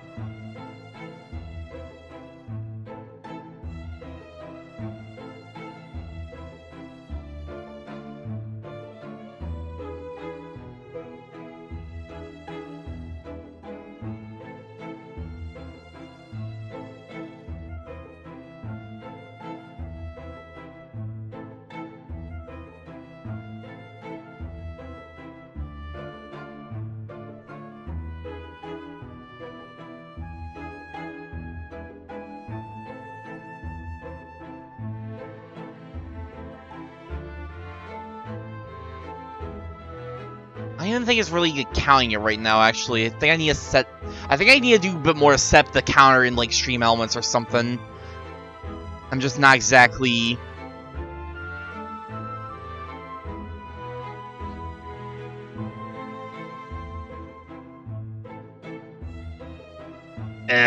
I'm gonna keep the count on, like, my phone notes. I'm just gonna keep the running count, and then I'll figure out how to, like, properly set up a counter, like, on my own time.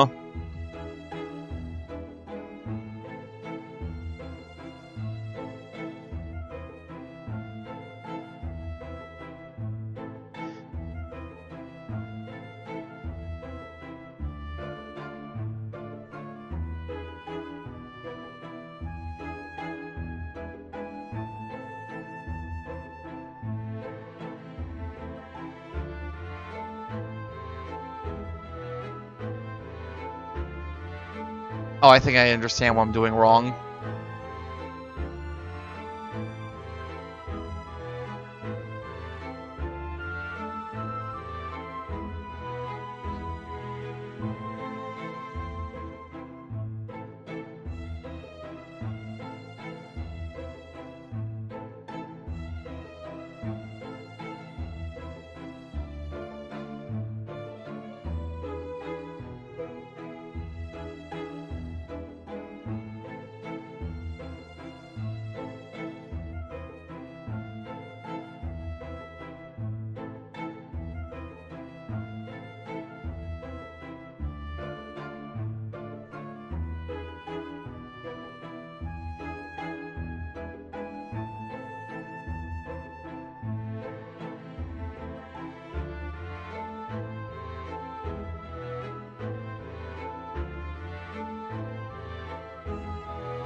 Just have the, basic 2.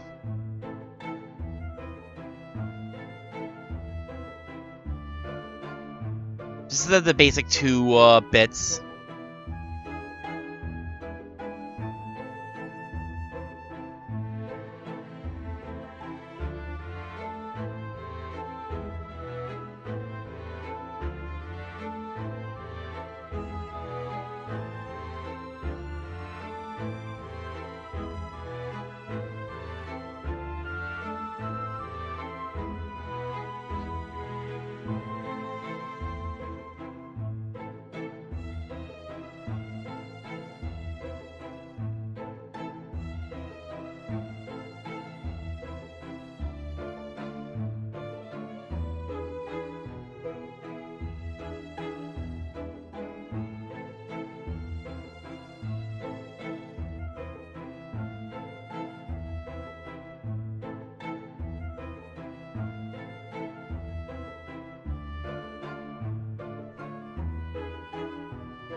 Okay, let me try.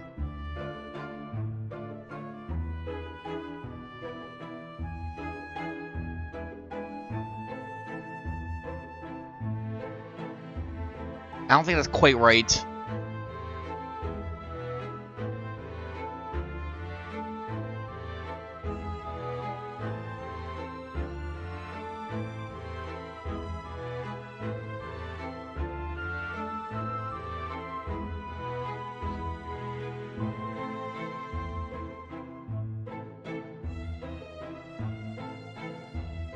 I don't think this is quite... I don't think I'm quite getting it right.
Wait, I'm using the wrong brackets, I'm guessing?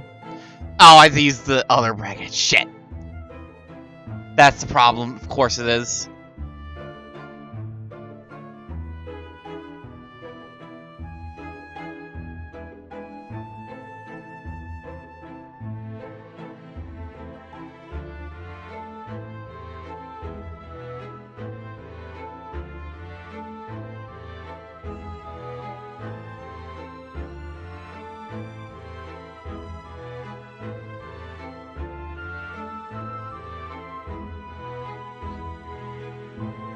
There we go, hold on.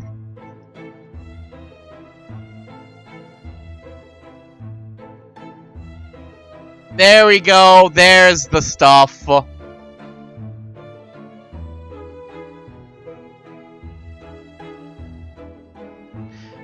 New commands! Finally! It only took me like 10 minutes to figure this out. New command scope count. How many times has stereoscope been set in this one case? I also had stereoscope as a moderator command, so Jake can go ahead and just throw in exclamation point stereoscope every time a stereoscope gets mentioned in the text. We go ahead and fix up the advanced settings a bit.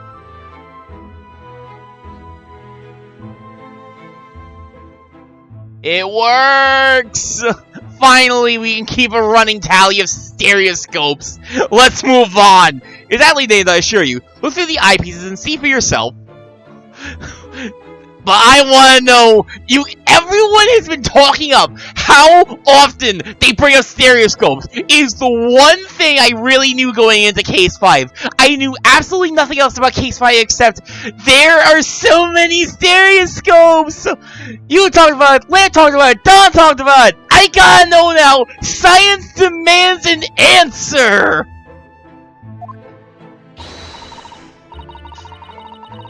Oh, I should be delayed too. Excuse me a moment while I just have a look. Before you do, there's something I should point out. My dear fellows, in order to see the image properly, stereoscopically as it were, you will need to be cross-eyed. Oh no. However, that's beyond you. It is of little consequence today. Are we counting stereoscopically as well for the counter? Oh no, I didn't consider these things. I'm gonna leave it up to Jake's discretion, I guess, for now. Alright then, I'm going to try it.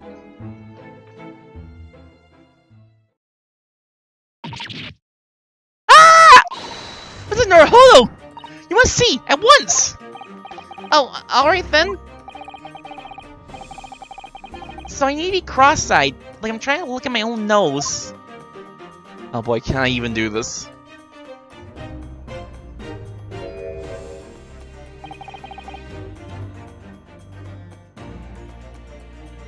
What the? I don't believe it!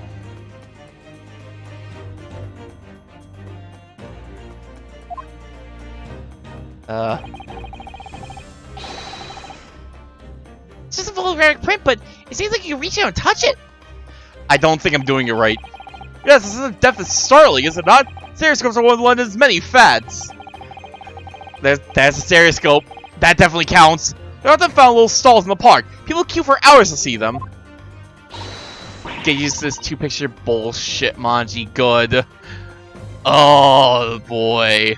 This is gonna suck, because I didn't even see what they want me to see there. Why? Why are people meddling with such black magic? It is no magic, my dear madam. It is, well, far too complicated to explain at present. We shall save this lesson for another day. Oh. Another day! Another day! Let's leave this damned machine for now. Can we not? Can we not? Never. Oh, fuck. It's not a calendar you can easily miss, is it? 15th of April, today's date. Never mention those things again. Oh, I'm excited for Case 5. I can't wait to get... I can't wait to find out how many times they bring up stereoscopes after a month of, like, people talking it up. Yes, that's not for sale, I must point out. It's an Eastern-style page-a-day calendar. Every night at midnight, I tear off the front page to reveal the following day's date. Perfect calendar for a tour-away fellow such as yourself, Mr. Winterbank. And who was it who walked out of here with the wrong violin before? Well, when the agreed storage period is passed without repayment, articles are forfeited, you see. I'm not. Christ. I can hear it now. I can practically hear it. You'll have to keep a close eye on the date. It's something about pawnbroker's obsession, you might say. Oh yes, I can see you're very dedicated to your job.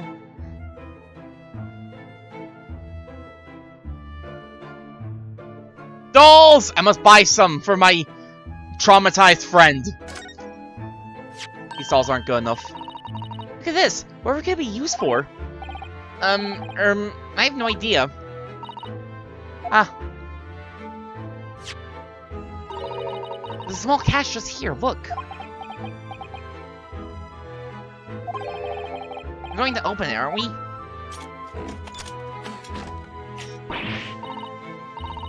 Oh my, that's amazing! That's some sort of spring-loaded mechanism. Which we'll never manage to put back to the way it was before. What are you two doing? What? Us? Nothing! No, nothing at all! Guess what? What? What is it? What is this device? It seems to have a pair of little windows to look through. I feel as though I've seen something rather similar to this elsewhere. They didn't actually say it yet. Does not get added to the count just yet, but that's a future stereoscope count. I can feel it. Look at this! Look at this lovely, big, shiny box bee!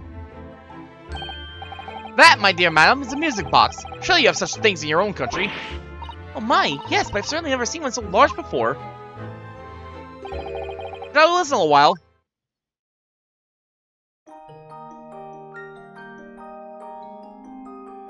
That sure is a music box. Ah, what a sublime sound. It's like the music of angels. Never heard anything like it before in my life. This particular specimen is of the larger variety, commonly found in public houses and restaurants.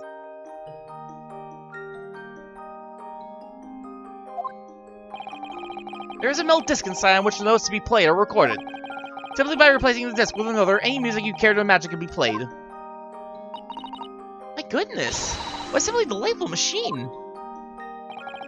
Indeed, though their popularity has waned recently with the development of the gramophone, of course. Ah, science and technology advance at such an overwhelming pace. We already have color photography. What? Hold the top of us, Ford! Fight fair, you know it! Huh? That goes barely with a penny, miss. I cannot offer more. Miss? Sounds like there's an argument brewing over by the counter. Who came in? Come on, that can't be right. I didn't even have a proper butcher's hat. Wait a minute. I've seen all I need to see, young girl. I knew it! Lestrade! I had a feeling I was going to see you again after all that talking up Jake and Lamp did before. Wait, don't we know? I'm sure I recognize her. Oh, yes, it's the young lady. for Mr. McGillicud's trial 2 months ago.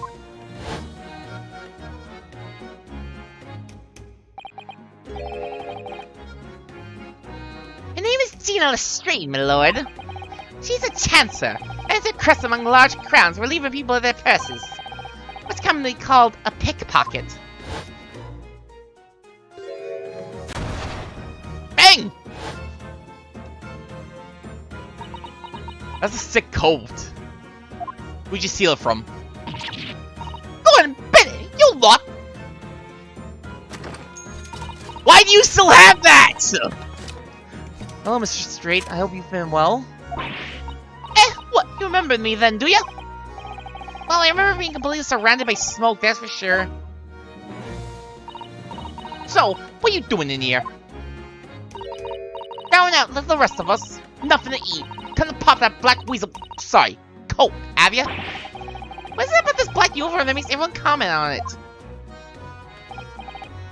Ah, good day. Unless I'm most mistaken. You would be the young pimper who stole our experimental smoke grenade launcher. Ah, Mr. Sholmes. Oh, you have something of value to pawn, do you? Let me see the article and I shall negotiate with Mr. Winterbank on your behalf. Pull the other one. I don't need no help from some stuck-up D. Get out of my business. Go on, I'll make trouble for ya. As you wish, Mr. Lestrade. I'll happily remove yourself from your presence.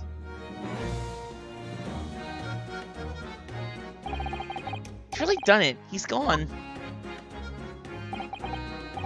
I'm sorry, but as I said, there really is no room for negotiation here. What's that thing he has in his hand? Some kind of metal disc? That's you! Go on, leave me alone! Oh, Mr. Straight, just pretend we are here. You shan't be offended in the slightest. Doesn't really can't stand her ground when she wants to. Whatever.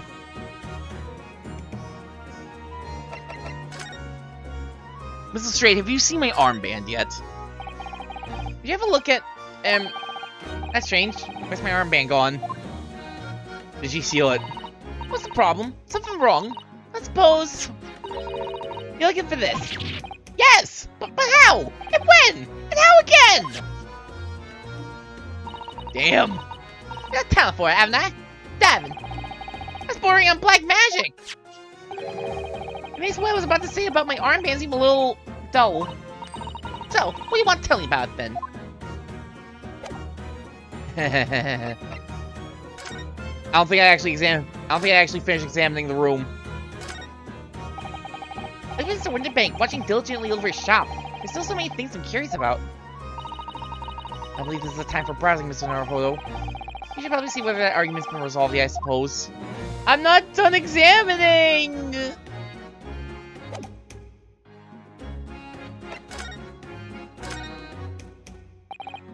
Somehow, I didn't really think you were the sort of person who'd use a pawnbroker, Mrs. Strade. Yeah, well, I am, alright? I'm a Londoner, just like everyone else. No problem, is it? No, not at all. It's just that, well... Oh, I get it. I know what you're thinking. That thing probably don't even belong to her. Well, it got on the staff, didn't she? Yeah, I can see it written all over your Chevy Chase. Well, I might have been thinking something along those lines. Pawnbrokers care if you steal your shit. Not going to deny it, Mrs. Naruhodo?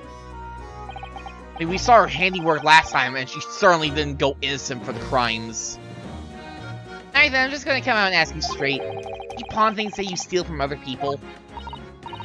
Well, I don't know how best to answer that, really. Suppose, sometimes. You're not going to deny either, Miss Lestrade? Not this time, alright? I swear! That thing belongs to me! This that Mr. Winterbank is holding? Perhaps we should see what he has to say about this. Perhaps we should see what he has to say about all this.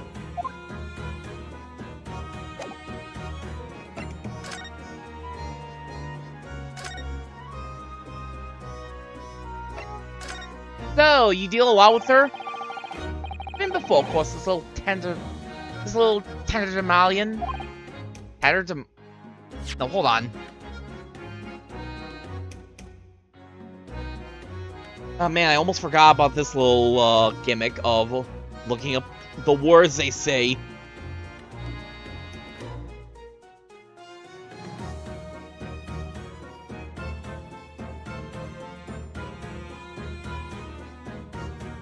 Tatterdemalion.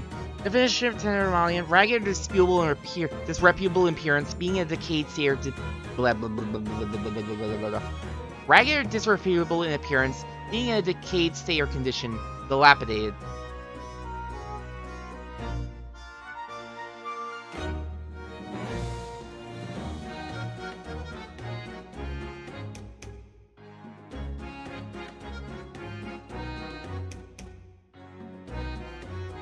Tatterdemalion, okay.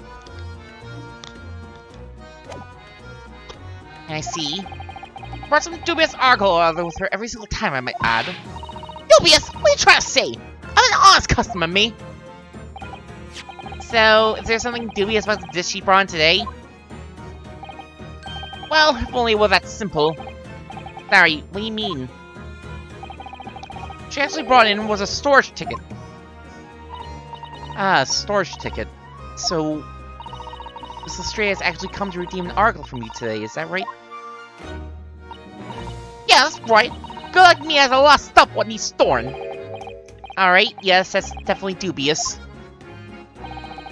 The article in question would have been forfeited at midnight tonight. But she gave me the ticket for it and paid both the loan and the interest. I was obliged to return the article to her. What was the article? Do tell us, Mr. Winterbank. The little scamp was wearing it, ma'am. Sick new coat. It's the overcoat that she redeemed. Oh. What? What's wrong with that? Fixed, don't it? I mean, it's mine, so of course it does. So, what about the disc then? How's that come into all this? This is something else. New article to pawn if the girl and I can agree a price.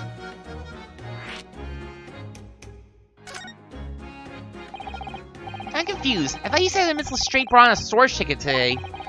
It's really quite simple. Yes, the child brought me a storage ticket and the money owed on it, as you say. This heavy black coat you returned to her care, as I've understood it. That's right, yes. And rather unsurprisingly, as soon as the little ragamuffin put the thing on, she went rattling through the pockets. Oh, you mean... What? They know it's with the sad lady! I see. So it came from the pocket of the overcoat, did it? You mean this disc? Yes, exactly, ma'am. And she immediately tried to pawn it. Not a great look. Quite high price as well. This is all rather suspicious, I think. Give it up! I'm just trying to pawn something like anyone else would. Mrs. Lestrade, may I ask who deposited the overcoat here in the first place? Well, me? It doesn't really appear to be your size. Me old man! It's the old man's, ain't it? Is it Mrs. Lestrade? Yes, it's definitely all rather suspicious. Wait, I didn't get to talk about the disc. Out of my way, please! I didn't get to talk about the disc! Who the fuck is this guy? With his Will A. Zeppeli looking hat. Who's this picture postcard English gentleman?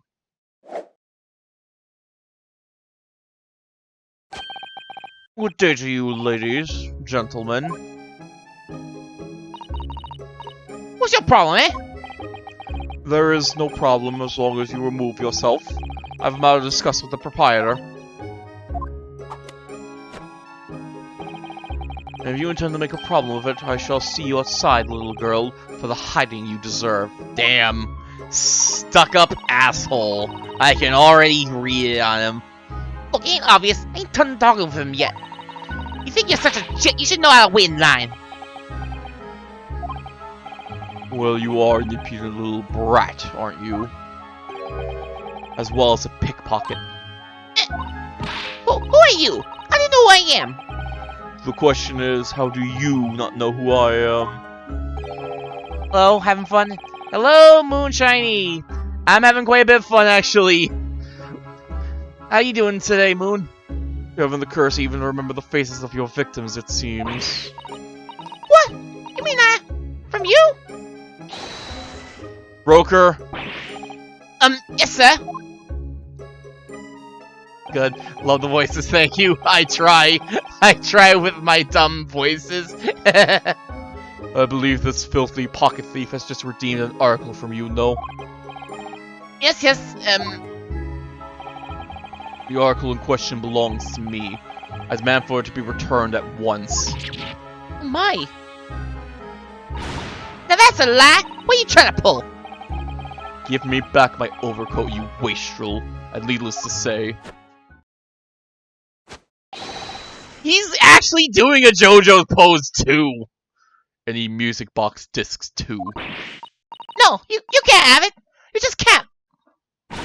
It's me, old man. Or it was. Now it's mine. Your local JoJo character. Bro, this man's a different breed. I know. He's so clean with that pose. What is this, Mr. Naruhodo? This is a very awkward situation. Yes, I think perhaps we should hear both sides of the story in a little more detail. Can I at least finish talking to you about the disc? I kinda got cut off before. Oh, I can, cool. Mr. Winterbank, what exactly is this metal disc that Miss Lestray has brought in? These have hundreds of tiny little bumps on its surface. This is a music disc, you see. They're used inside a music box. In a music box? What? You don't even know what a music box is? You Eastern lying too savvy, eh? Hey! I know what a music box is. I've just never seen one of these discs before. Small protrusions in the metal disc encode the tune to be played by the music box. She is a savage. We've been on the other end of her barbs before. She has definitely not lost her tongue. Simply insert the disc and set the machine going, and beautiful music plays. So incredible. Tell us, what tune is on this disc? Well, I'm afraid I couldn't tell you that. There's so many different types of music box, you see. British made, German, Swiss. I have no way of knowing which particular machine this disc was made for. I see. And that's it in a nutshell. I won't have any customers for an item like this, even if the young lady forfeited it. Really, I'm already offering more than I should at a penny. That's a packet of lies! He told me he did! He said it was... well... He? Who? Never you mind! It just ain't right, that's all! A disc worth good money, I know it is! Well then, you'll have to try your luck at another pawnbroker's, won't you? Ah!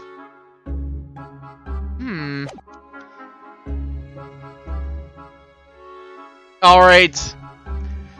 Your hat makes you look like a Zeppeli, but your attitude makes you seem more like a Dio. Tell me about yourself, my picture postcard gentleman. Excuse me, but who are you? One would expect the Inquirer to introduce himself first. But clearly you are not British, so perhaps our ways are foreign to you. Oh, sorry. Yes, we're from the Empire of Japan. We're staying here. Oh yes, Pan, I've heard talk of the place. Oh my god! His inhabitants live on some fiery brown colored soup, dressed up with exotic spices. You can do all the JoJo's poses you want at me! This is some damn racism! Or the very least, this is very stereotypy. Is he always like this? He might be! We're just meeting him for the first time! He might just be like this on his normal day! You might be thinking of somewhere else. And what was with that theatrical gesticulation about? Yes! Oh my god, we're gonna deal with this guy just doing JoJo poses all day! Perhaps, in way of you are a gentleman, sir. You offer your own name first before inquiring after the name of another. Of course, yes. I'm Ryunosuke Naruhodo. I'm a lawyer. Well, a student of law, really. My name is Susao Mikotoba. I'm Mr. Naruho's assistant. What? I can read. I promise. Let's see. My name is Benedict. Eckert Benedict? Eckert Benedict? The fuck? This is a top tier name. He's gonna do this all day. I'm making fun of every single one. I'm here for it. GH JoJo OC, do not steal. Eggy Benedict! Oh my god! It's Eggy. He is the cream of the crop. He is the cream of the crop and the yolk on top. Oh man! Enchanté.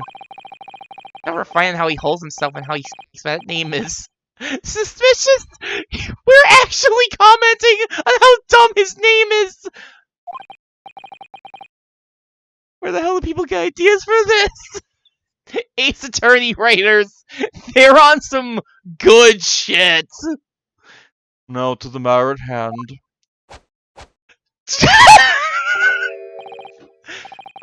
I can't take this guy seriously. These are the most JoJo-ass JoJo poses so far. My overcoat. Return it at once to someone with the style to carry it off. Every move he makes, every breath he takes, I can't stand watching him. She's gonna pull out the smoke grenade gun. Put your hand down, Chief.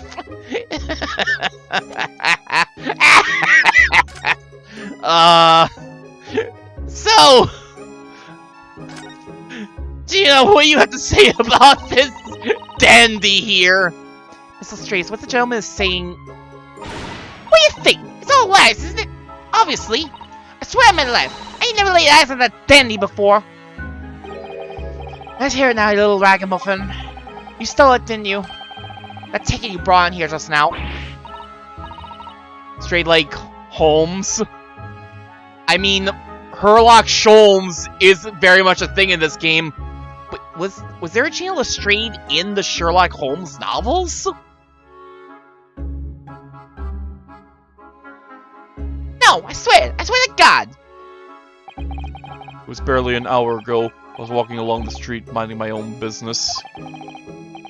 Oh, interesting. I haven't actually read a Sherlock Holmes story myself, so I really could not tell you much about, like, Sherlock Holmes stuff. A detective Lestrade. Sholmes, who's that? I only know Sherlock Holmes, who's that? I only know Sherlock Sholmes. Ah, yes. Sherlock Sholmes. Totally original character. Not all stepping on the trademark. When this little gutterling ran into me, I knew at once what had happened. A Sherlock mystery book that was too stupid to stop mystery.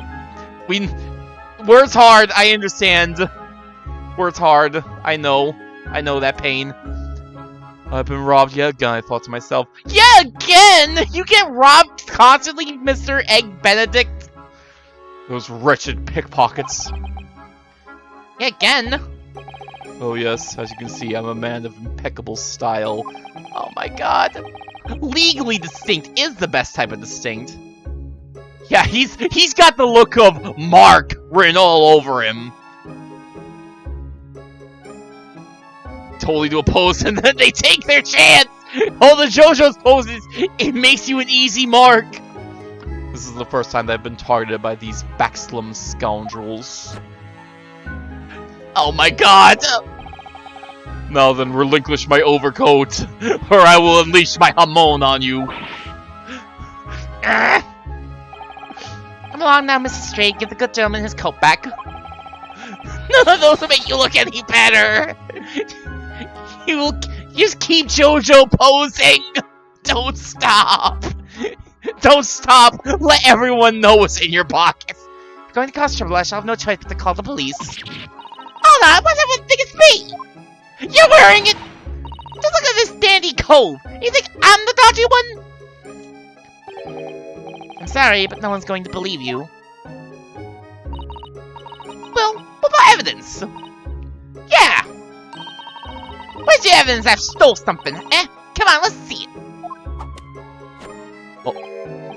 Oh, I have evidence, naturally. You what?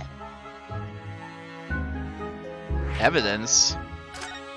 Do you actually... Evidence that the article Mrs. Strait were deemed actually belongs to this gentleman? Why does he suddenly have a cane? That's just what you do in JoJo. You just pull out an item that you did not have before from your hyperspace arsenal. Of course, we need only consult Mr. Winterbank's ledger to know the truth. He poses with the cane. Oh man, cane poses. Alright, that's right for some nonsense. I'm here for it. Will you able to look up the name of the person who deposited the article in the first place? Yes, brilliant! I'm very sorry, but I'm afraid that won't be possible. Oh? I never ask customers' names. That's a strict policy of mine. Do you at least know if it was... I mean, I guess if she's taking it for the old man, then just being like, it was a man or woman wouldn't necessarily work. But why not? That's, why not? Well, as you can imagine, some of my customers have circumstances to consider.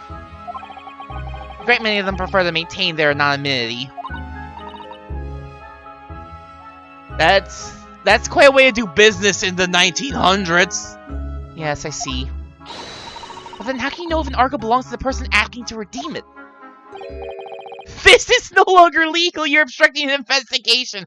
Well, we've only just started, actually. We're actually already on, like, the very start of Case 5 now, so... Nobody's died or gotten assaulted or anything yet. Oh, it's quite simple. Good sir. I trouble you for the watchword associated with the article in question. The yet. I know how an Ace Attorney game works. It's only a matter of time. Of course, it's... Professor. That fucking pose for... Professor. Yes, that's right. And all the evidence we need. Shellman is the rightful owner of the article. The pose, for fuck's sake, it's so good. A watchword? Interesting. Not looking good for you, Miss Lestrade. So, about these watchwords, Mr. Winterbank. As I just explained, I never ask customers' names when they deposit items with me. There are many reasons why. Certainly, certain customers would like to keep their activities secret. Ripple Strays is why you become a detective after. She got owned in the pawn shop by a JoJo character. She had to become a detective and give up her life of crime. That wasn't exactly a subtle glance at Mr. Sholmes now, was it? Great detectives have no dark secrets. None at all. Yes, well, anyway, that's why I always ask for a watchword whenever I accept a new article. In many ways, it's like the secret combination of numbers used to unlock a vault. Date deposit, a description, and a watchword uniquely identify each item. And of course, then I give the storage ticket to the customer. If someone comes to redeem something, I ask for the ticket and the watchword. And if someone tells you the correct watchword, you return the article?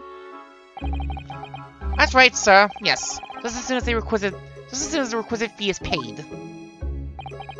And I have supplied you with the information you require already. But for the avoidance of doubt, the article in question is an overcoat deposited 2 months ago on 15th of February. Oh, with the watchword of Professor. All perfectly correct information, sir. But wow!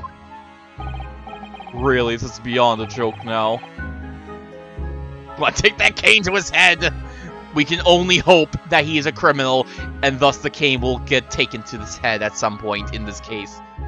Really, this is beyond a joke now. There's no further room for doubt.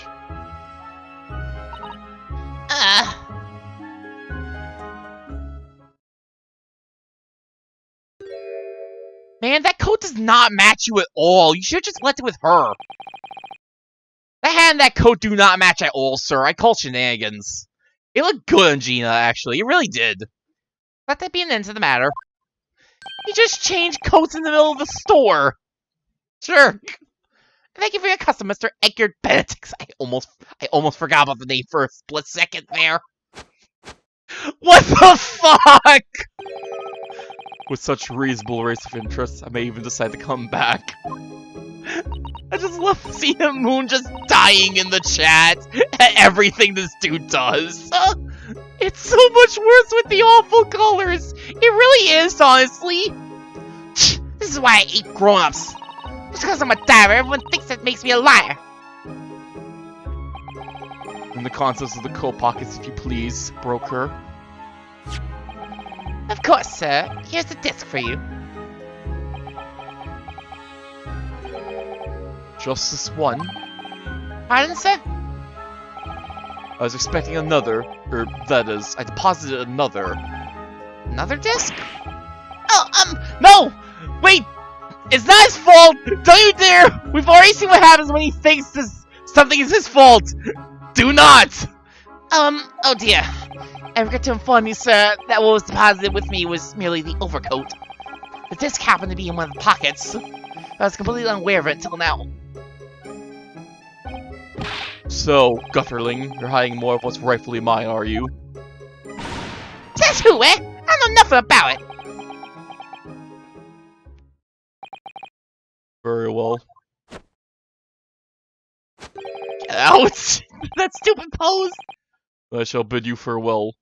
Say goodbye to style. That is not style! What you have going on there is not what I would call style, sir! Wait a minute. The disc. It's mine. What? Ah! What do you think you're doing, you little tramp? Jesus! You've drawn blood, you filthy animal! Wait, actually? Oh my! Yes! There's blood in the disc! What? It's because of all those sharp little bumps! He must have scratched his finger on them! I found it first, alright? I mean, it belonged to me, old man! So you're not having it! Oh wait, you take it! Me? If I hang on to it, they'll have it off me again! So you keep hold of it! That's so straight, why is this so important to her?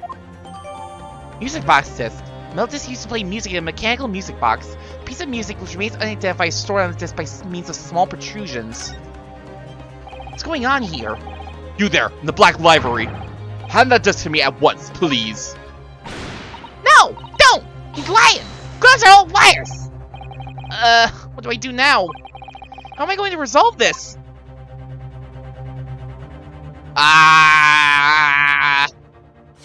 That's an interesting question that's being posed that I actually cannot answer right now because it's almost 3 o'clock, so unfortunately I do have to get going.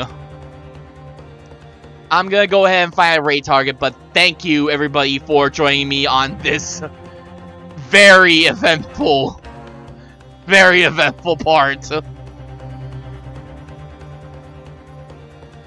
think I already see my raid targets. Get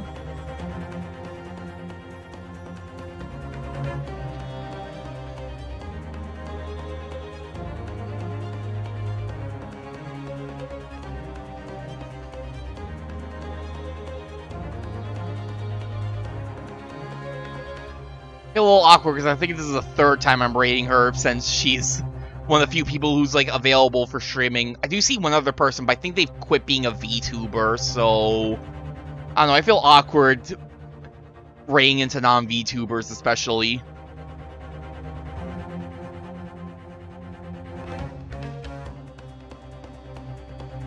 So I get that ready. Once again, thank you everybody for stopping by tonight.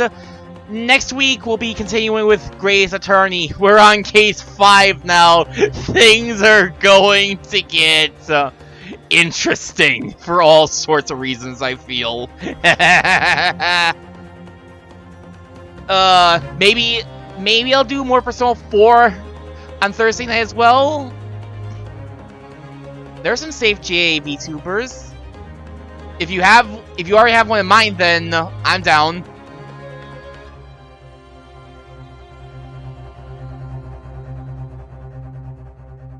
So I might as well also search for myself.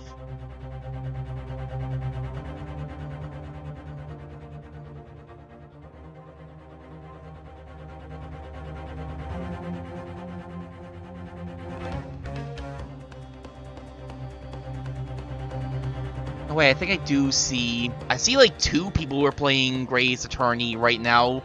And I can definitely tell at least one of them... is definitely, like... before where I am at. They're both on case 2?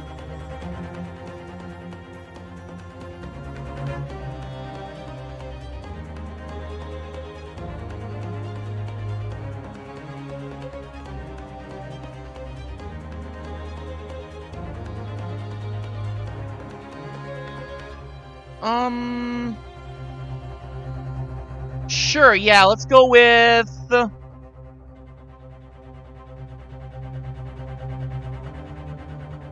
I'll go with Live-a-few.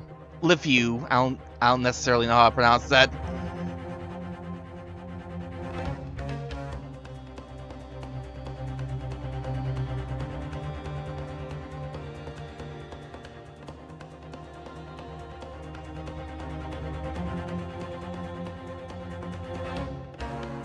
Yes, as I was saying, thank you everybody for stopping by. Next week, more Great Ace Attorney and maybe more Persona 4. Things are going to get interesting with the 5th case now that we have added stereoscopes to the mix.